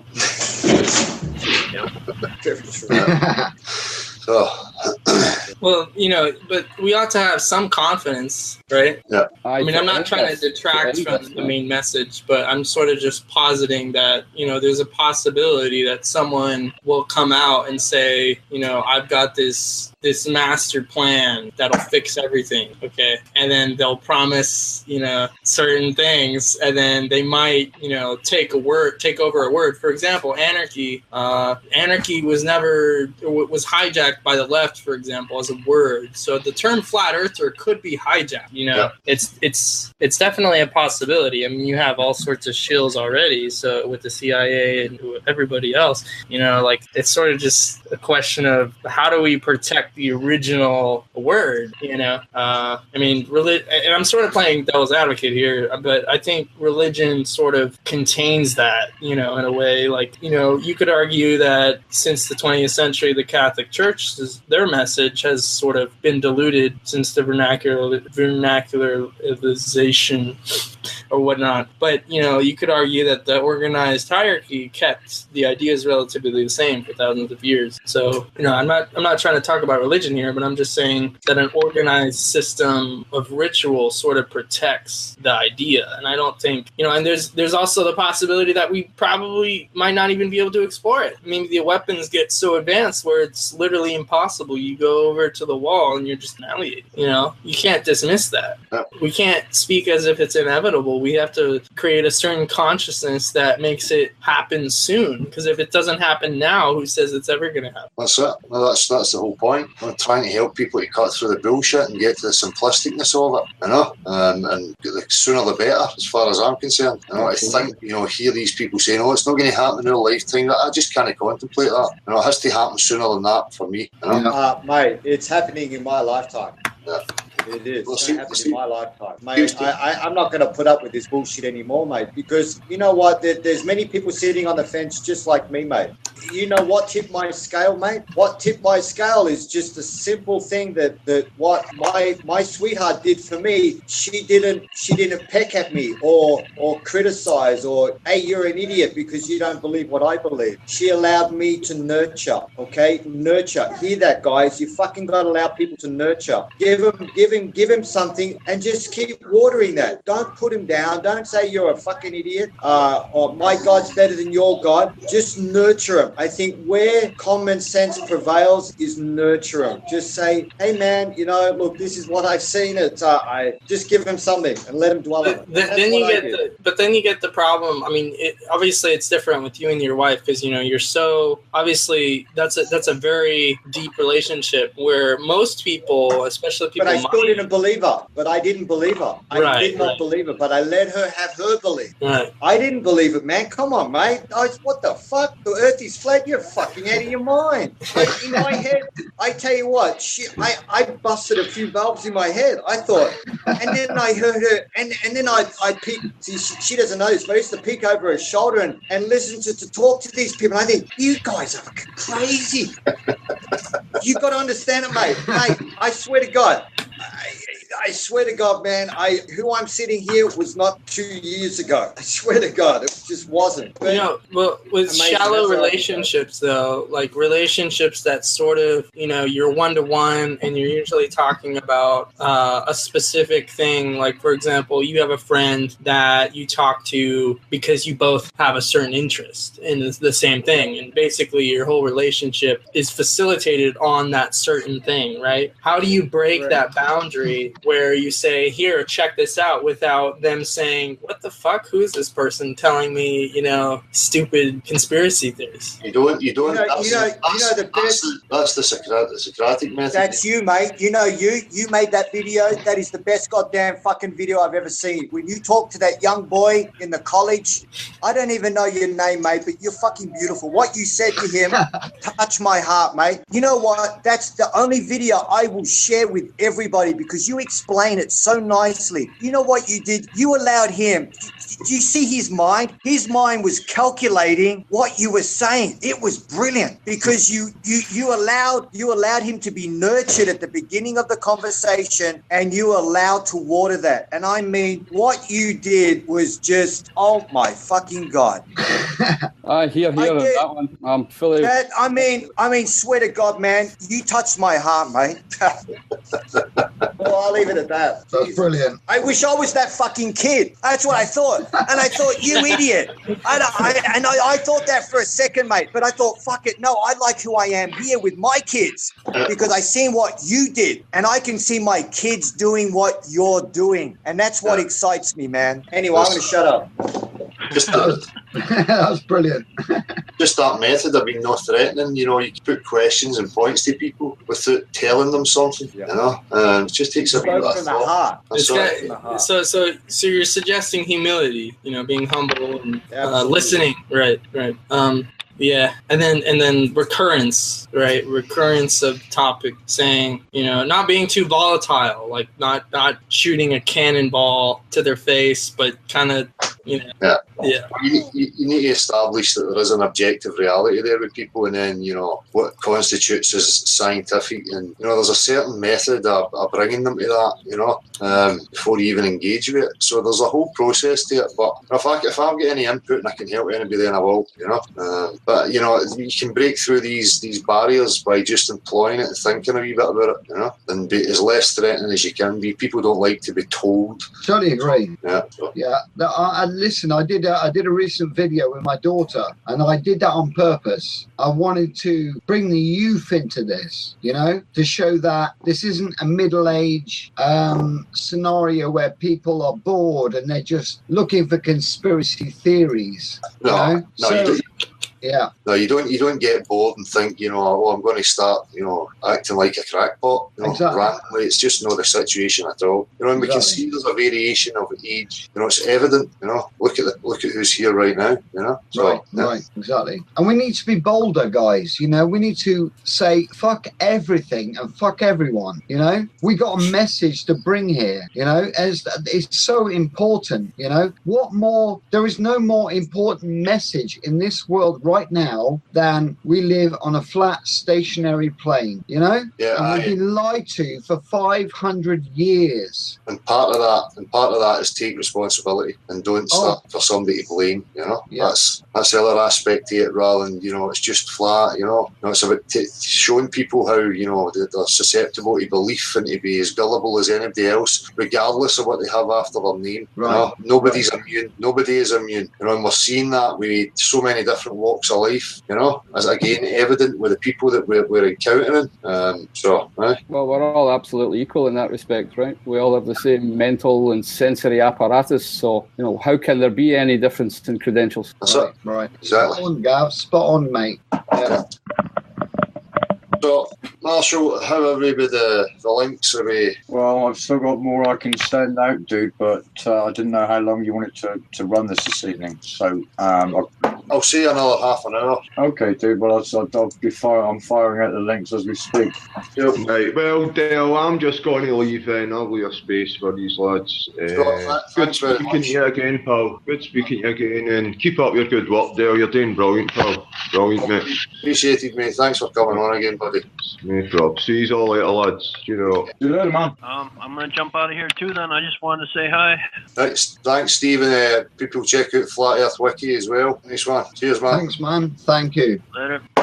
It's amazing, isn't it, how this subject has affected people emotionally, you know?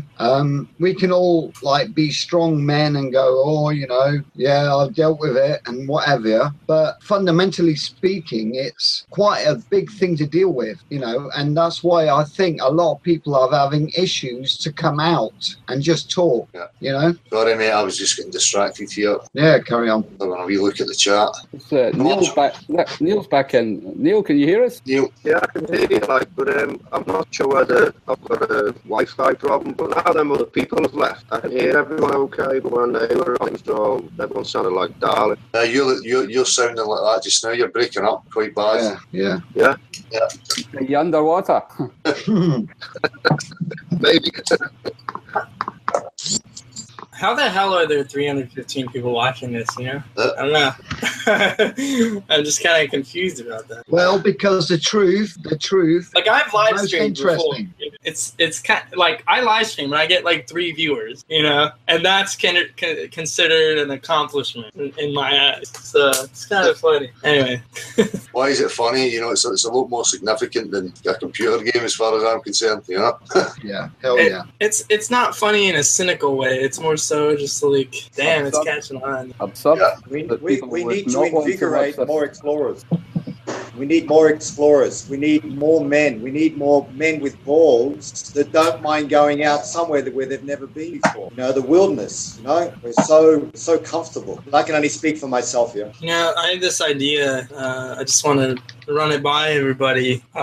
It kind of sounded stupid when I first thought of it, but then I was kind of like, wait, that's not actually a bad idea. And that was to make it so that people can settle in the forest again. The idea that, you know, let's just chop down the trees, you know, let's just chop them down, you know, let's, you know, make the new wilderness, we'll plant trees along the way or something like that. You know, there's this obsession with, you know, preserving these forests. And part of me is like, well, why isn't it just because they want people to live in the cities? Yeah. Something like that. Yeah, they want to hold us and keep us in groups, right, and have that mentality of scarcity. You know, right. Back again to the delicate testicle flying through infinite space that could explode at any fucking second. You know.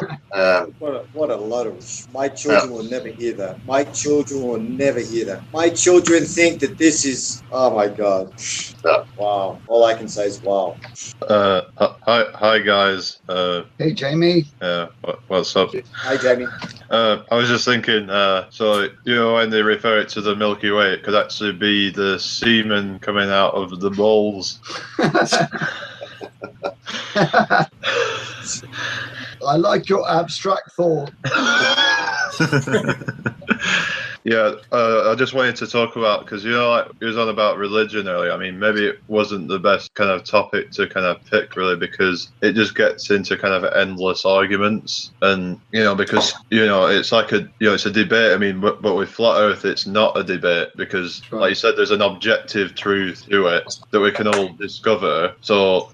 Well, the whole point, Jamie, is for me, just to meet things head on. And I've seen an increased amount of people, coming into the comments and making these religious statements and then claiming that, I'm some sort of agent who is avoiding talking about the firmament and God and all these things. So again, just to be true, I'll just meet it head on and open it up. And offer people the opportunity to come in and prove to me, If anything, there's so many people that are pushing the dome, so, I mean, I'm not saying it isn't true, but you definitely got to question why there's so many people jump into that assumption that in Antarctica they find the firmament or a dome, whatever. And, well, I mean, I do get what you're saying with... They can think what they want. They can think what they want as long as they understand that we need the full exploration and all that it falls Yeah, that's true. But, when they're making a claim to know that it is that without that's the issue,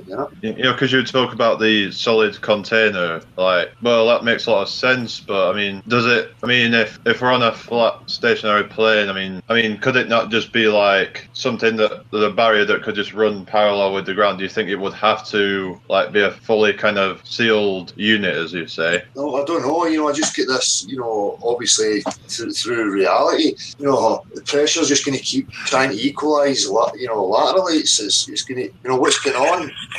Is it infinite? There's never an end. So therefore, the pressure just remains between the two parallels. I don't know. All theories at this point are possible because once you've ditched the globe, it kind of makes you question things, but you can't get into kind of too many the whole point, rabbit holes.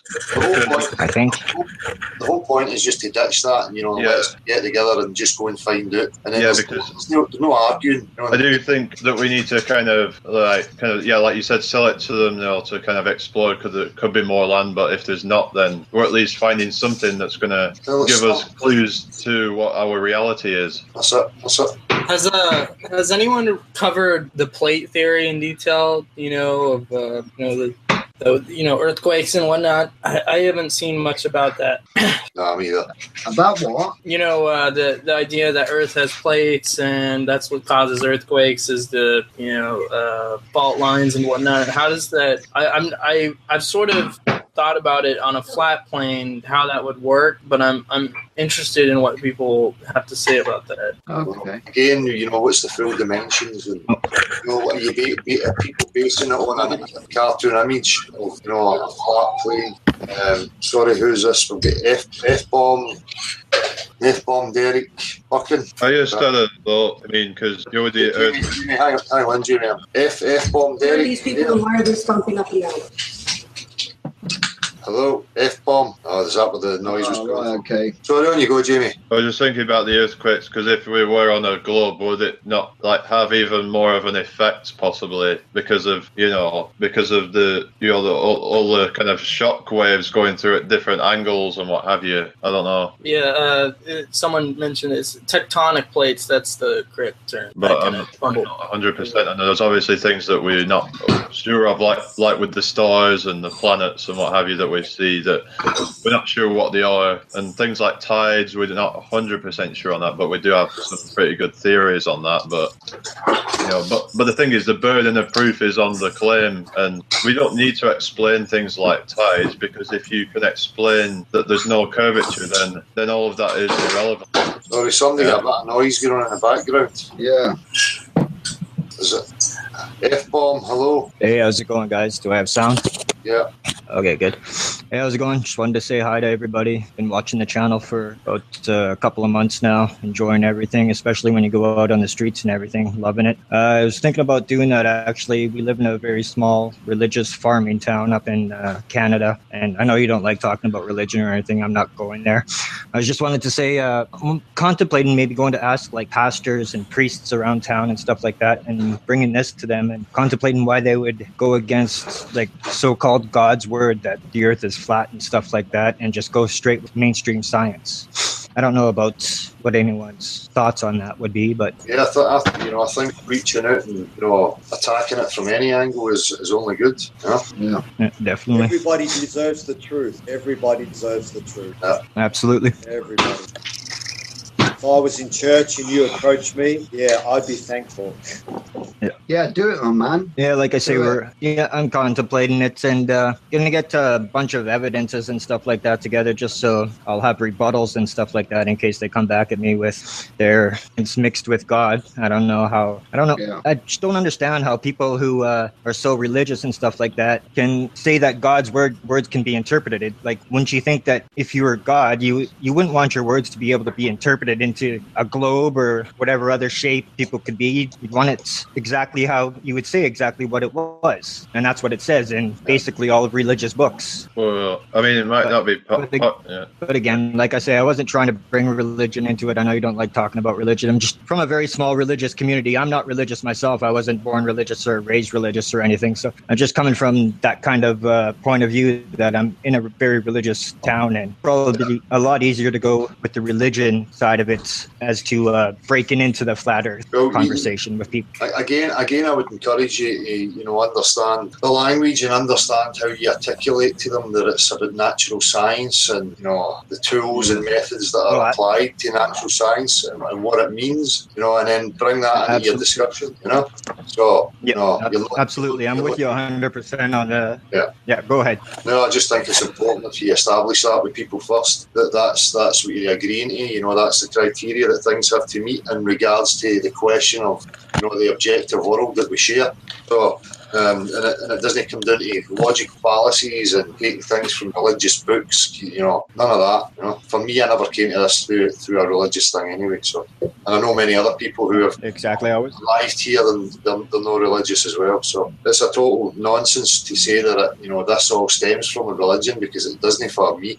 No, absolutely. I was never raised religious or anything. Like, it's funny because I have very religious people in my family, but on my side of the family, like, we were never raised religious, and me and my sister or anything. But just on the other side of my family, my cousins are like super religious with God everywhere. Like, so I don't know, it just breaks down like that. And I figure if I can even break into a conversation on the religion side, that it might be easier to break into a conversation that way than just saying, I don't know, basically, do you believe in a globe or something like that? Right.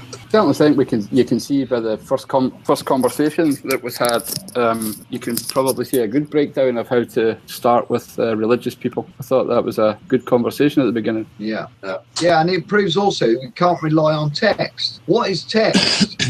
When you look at text, what you're looking at is fiction, right? You're looking at a person's personal perspective, right? And their written word. And what you're going to do is, like Del said earlier on, and it's absolutely true. When I could sit here today, I could write a load of text, and then 500 years later, someone could read my text. And what do? Do they believe what I've written, or do they look at the reality of the world they're living in? But even if you pass that written text on to your daughters, and the next person, the story gets fabricated, it gets lost, it gets within a couple of generations. Right. So it's this fallacy that it was we kept tabs on it and it was documented. I mean, Well, I mean, that's kind of the argument, though, that if an artist paints a picture that that it's the artists themselves that you need to put it into context to understand the artwork. But if you ever go through an art gallery, you can usually interpret what an artist is trying to say without knowing the background of the artist, right? So it's sort of the same thing with text, I think. But maybe if you go through an art gallery on your knees, then all the pictures look horrible. It does depend on your point of view. Well, I mean, most modern art does look horrible anyway, so you don't need to be on knees for that. That's right. But Yeah, it's about cutting through the bullshit, isn't it? Let's get to the facts. Let's get to the core basic facts. All right? Observable, testable, repeatable proof. All right? That's all I'm interested in. All right? We can talk all day about all kinds of models of the earth, all religions. Fine, great. We can talk about that. That's great. That's brilliant. But if you want to bring me the reality of the realm we live in, let's talk about facts. Yeah, and the whole point, about bringing the religious thing up in it again tonight, is to say to people, it's not that I'm saying that we're not in some sort of creation and the mind's at the forefront of that, but people telling me that they know who, why, for what reason, and all these aspects of it, then I've got a problem with that, But don't misrepresent. Say that I'm playing down that side of it. I'll play down any of these religious claims, unless they can prove them. So. Religion likes to claim morality for itself, but that's nonsense, if you ask me. Yeah. What I have a problem with really is that, because some of the flat earthers, I noticed that they jump into religion when they get into it. Then it validates the Bible. I get that maybe there is truth in it, but if the Bible is God's word, then wouldn't God just want people to find out for themselves what the truth is? Well, who is God? Right? Exactly.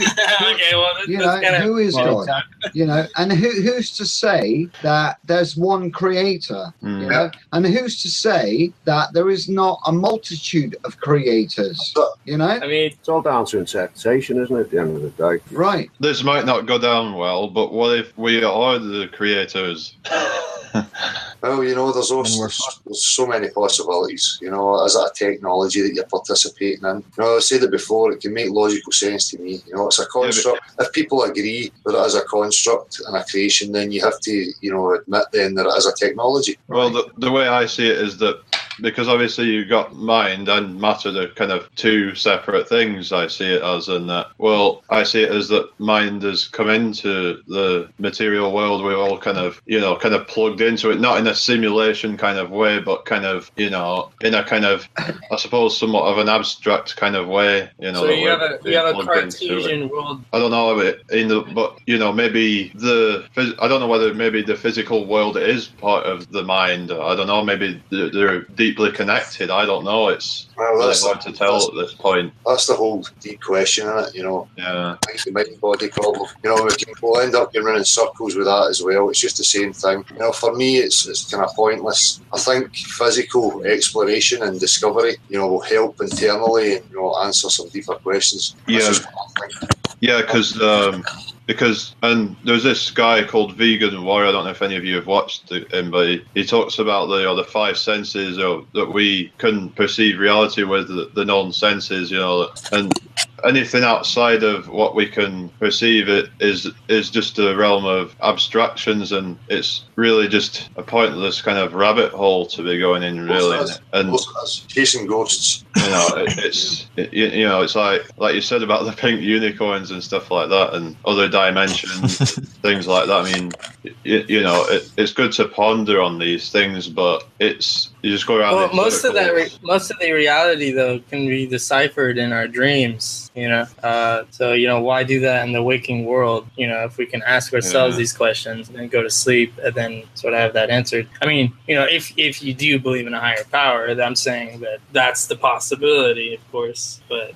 well, I started to think that there's actual senses they're hiding from us. I know it's not empirical or anything like that, but it doesn't make sense that there's only this limited amount of senses, because if you were, say, born blind all your life and everyone else says they could see, why if, say, everyone was trying to deceive you somehow, and you believe that you might be thinking that they're all trying to deceive you, is what I'm saying, that they're all kind of just fooling you when they have these other senses or what have you, but there could be more beyond that as well, that perceive. I think both are possible. Yeah, I think that they have us chasing sense experiences that don't exist just because they've made some mathematical bullshit around it. Yeah. But at the other same time, there's evidence to show that I think nerves and stuff in your gut are the same as those in your brain. So having a gut feeling, if that's the kind of senses you're talking about. Well, I mean, that's the point. I've spoken about that before. There is a part is that that I use, that I know a lot of people use, and you're reading body language, you're reading so many aspects of people, and if you can focus in on that, that's how a lot of charlatans work, and cold readers, and these people who claim they're magicians, and it's all about subversion. They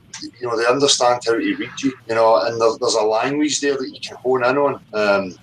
I can have I could communicate with somebody that doesn't understand my language. I don't understand their language. I can read their intent, and that's a skill that a lot of people have lost and they don't use anymore. And as Gav pointed out, the gut feeling, you can call it what you will, but there is something there that we don't, exercise. That's evident. It's just something that doesn't get highlighted. It just gets passed off as hairy-fairy nonsense, when really we all know that we use it and we apply it. I think that it could be one of two things or both of these things. One, there's, like you say, charlatans pushing their agenda just to try and make loads of money out of this spiritual guru type stuff, because it's popular stuff, or there's a deliberate agenda by the government to use it to try and disconnect people from the physical reality. You're chasing ghosts in your mind rather than being focused in the moment and asking questions and pushing forward from one day to the next. Put you in a cage, mentally, you adopt it and you buy into it, and you're forever confined to the cages of your mind. Because the thing is, they continue in these abstract realms when some of it might be true, but they might be kind of like they don't. I mean, they're not physically in the workings of people's minds. It's people who are buying into these. It's people who don't understand what a belief is and what a program is. They just don't understand that that's what's happening to them. Yeah, what I'm trying to say. If I could bring in an analogy, Jamie, that I think maybe it might help people understand from the computing world, and this is just a simile, but when you make a circuit board or a motherboard, you have to burn what they call firmware onto it, right? Which is software in the chips, right? And then you get your basic operating system. I don't think we understand the firmware, and I don't think people understand how their mind and their senses work, or we've forgotten, that's there. And you can build on that and install programs, which is basically what they kind of do. Anyway, I didn't want to get into the matrix type analysis. Well, the thing is, these most of these scientists, obviously in the flat Earth, most of us realise that, like most of, probably 97% of scientists or something like that, they don't want to, talk about the consciousness. I've noticed that it's only these lesser known ones that don't get as much credit that talk about these things, of the deeper level of it. And there is, in my experience, there is loads of complexity and discussion about the mind-body philosophy. But again, it changes for me when you understand that a lot of it's based on heliocentric cosmology. People trying to come up with and rationalise and theorise on existence based on that false premise. So it changes, Because before I got into flat Earth, I was questioning the consciousness was created by matter, and I was starting to think more that the universe was a separate thing from consciousness, and which transcends the physical reality. Can I just say, guys, that a new person has entered. Can we say hello? Hello, new person. I don't see anybody new. Is I that didn't see anybody come in. I can't see anyone now. F bomb? Is it? Yeah. I've been here for a while. All right. I've just not heard you speak. That's all. No, I'm just paying attention, man. Just listening. I'm All here. right. Okay. Cool. Sorry about that. I'm gonna be leaving, so it's gonna be an extra slot if anybody else wants to come on. I gotta. Yeah, I'm going to wrap it up in about 10 minutes, people. So It's crazy, isn't it? I never thought like a year ago that at this time I'd be on a hangout with like nearly 300 people watching and talking about flat Earth. I mean, doesn't get any crazier than that, does it? Not even a year ago. It was only October. Okay, thank you, everyone. thanks, Kenneth. Thanks very much, man. Appreciate it. My pleasure. Take care, bud. Good man. Might come on next week. Who knows? All right. Yeah, See you Nice guys. one. Bring some more young people with you. Yeah, great Bring to your see you. professor or your tutor. Yeah. Definitely. Yeah. So anyway, guys, I think I'm going to start wrapping up. So I appreciate everybody. Hey, Dale, coming just on. before you do, just before you wrap up, I just wanted to say that my wife is borderline flat Earth. She doesn't really pay attention to anything I listen to, like any YouTube videos, except when I play any of your videos. She automatically starts paying attention. So you must have some kind of effect on some of the ladies, anyway. Anyway, she wants to say hi. Don't mind the wave hi. I'm gonna make her. There she is. Oh yeah. There's Heidi. Anyway, just wanted to let you know, yeah, she loves your channel too. She's not big on the flat Earth, but as long as you're on, then she'll pay attention. Well, women must be attracted to angry, rambling men. It's the accent, definitely the accent in the biker. Should be the truth. Telling the truth. Should be. It's not a globe. Wake up. He says it should be for telling the truth. Just one other thing I wanted to mention, because you was on Richard French's hangout one, so you know who I'm talking about. So, well, he had a hangout about a week ago or something, and I mean, Jed Skeptic Media was on it, and they were talking about some things about I think Jamie, I don't want to give any of these people relevance whatsoever, mate. So well, yeah, I just rather you didn't talk about I was more talking about Richard French. He was saying that he was like kind of. He reckons that maybe a different approach would be better or something like that. Maybe you shouldn't approach people, but rather let them approach you. Trying to. Richard French can do what he likes, and I do what I do, Jamie. So let him be him. I'm not interested in what anybody else is doing. If somebody's got bitching today, let them fucking bitch. But don't.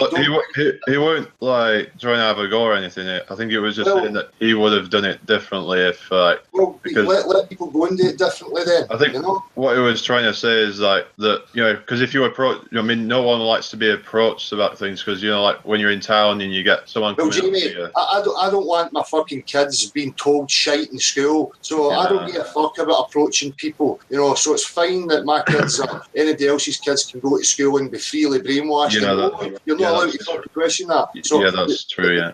The point is you're not disrespectful to people. You're not imposing on anybody. You're polite. You're kind. Do you really think people would speak to me if you were being abusive, or unapproachable? So and people are free. I'm not out in the street with a gun going speak to me or believe what I say. So people are entitled to their opinions. I can't be bothered with bitching. So it's totally irrelevant. Well, it weren't bitching. Don't get it weren't like that. Right, no bother, man. Cool. So anyway, I appreciate people coming on tonight. It's been great. It's been great to see new faces, man. I can't remember, everybody that's been on. So, hang on, I've got a wee list here. So, Neil, I apologise, man. We've not had much chat with you tonight. There's a problem with you. I've just I've switched onto my computer. I was on my phone. I seem to have audio now. But yeah, I'll stop by again another time, hopefully, and have a bit more to say. But yeah, it's been interesting just being on board and listening, yeah. Mate, I can sit for 5-10 minutes, give courtesy and let you speak, man. It's not a problem. I'm not bringing any new proofs to the table or nothing. It was merely just to say hello, and I listened to your video earlier on this morning about the hangout tonight, and felt compelled to try and get a seat at some point, but yeah. Nice. But yeah, I've been following all your stuff and that, and I'm getting my own game plan together for taking it to the street myself. Good.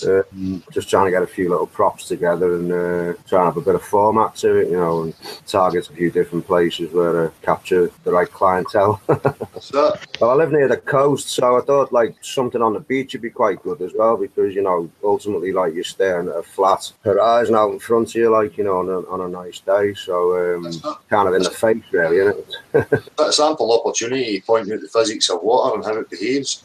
Yeah, well, that's what I thought, and I've not seen anyone doing anything waterside yet, so maybe capitalise on that a little bit, like. And so you know, an idea that I had that I'm going to use, you know, you can take maybe different containers, different sizes, and then maybe dig a hole in the beach or whatever, you know, and if you can get people to conversate with you, you know, you can show them the physics in that scale, the next scale, and then you're pointing at the ocean and going, do you think that it's any different, you know, and why would you think it's any different? So. No, just it's in the face then, isn't it? There's no kind of, you don't need to stand there visualising something. You've got a good example right in front of them. Like, but the other thing I wanted to ask you was, you know, like when you do start your interview, have you kind of asked the people beforehand, before you filmed, for YouTube, and do they mind taking part in that? Or of course.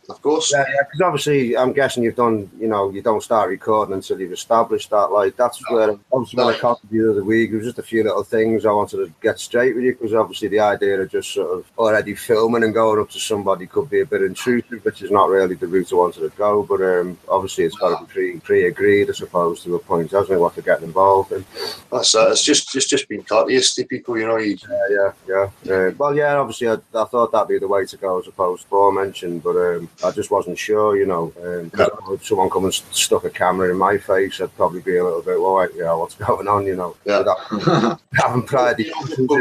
We've even had the experience of a couple of people, you know, who have taken part. You know, had a great chat with them for maybe 20 minutes, and then, you know, they don't want it to go up on YouTube or whatever, so we respect it. We delete it right in front of them, so that they know and they've got their own peace of mind. So it's just about respecting people. You know, and if people are courteous, if you're courteous to people when you approach them nicely, then people are willing to take part. And, you know, it's interesting to people. You know, it's interesting to me if somebody, you know, wants to have a chat in the street. You know, as long as it's not trying to fucking sell me something or, you know, push any of the usual nonsense. You know, people get intrigued by it. You know? So. Yeah, I think it depends like who's about, doesn't it? And what sort of time they've got on their hands, and, you know, maybe where you are, I suppose. But I mean, I live just outside of Brighton, so, you know, it's a bit down, like, with all kinds of, you know, mindsets of people there, like, you know, most of which would be considered open-minded, you know. So hopefully, like, I'm gonna maybe get some decent results, like.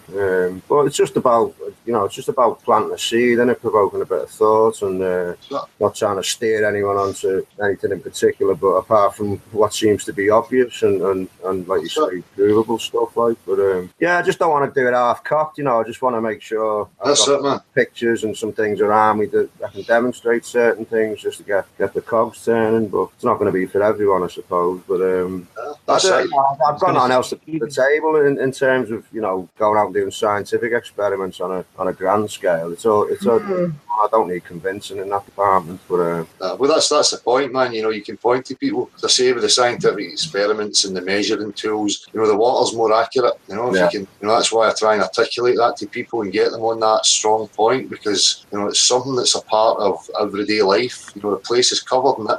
Yeah. It's the obvious one, isn't it? And the opposing pressure systems is a good call as well. I mean, I think you've got the format good. It's all about keeping it simple, and you don't want to get too deep into any one area with people and start like sending them into a meltdown, you know. But yeah, no, it's. I think outside of, you know, talking about it with your immediate circles and then family, you know, if everybody did that and grew it and could take it to the streets, like you say, before you know it, all over the country, around the world, you know, it's popping up left, right, and centre, isn't it? I'd like to be part of contributing to that. Like, I think it's the way forward. Excellent, man. You know, we've all got something to contribute. That's the whole point. You know, everybody's a role to play. There's no heroes in it. You know, there's not going to be anybody to be worshipped at the end of it. You know, it's just, if we're all determined that we want the truth and we're committed to that, then, you know, that's it. No prima donna. Yeah. So, anyway, guys, it's been a pleasure as always. F-bomb, thanks for coming on, man. Jamie, nice meeting all you guys. Cheers. Yeah, thanks for having me. I'm just gonna say, wouldn't mind adding anyone. Wouldn't mind to Facebook, so I'm just gonna drop my my profile link in the comments there. If anyone wants to add me to Facebook, feel free. Thanks, man. All right, thanks everybody. Cool. Right on. Cheers. Cool. Thanks. Cheers, Bill. Cheers, Joe. Cheers, Phil. Cheers, Phil. Cheers, Dal. Right. Cheers, John. See you, Neil. Neil, thanks, man. Take it easy. Gav, cheers. By the way, Dav, thanks for your latest videos. Brilliant stuff. Sorry, I think Gav had already left. You talking to Gav there? Yeah, I was, yeah.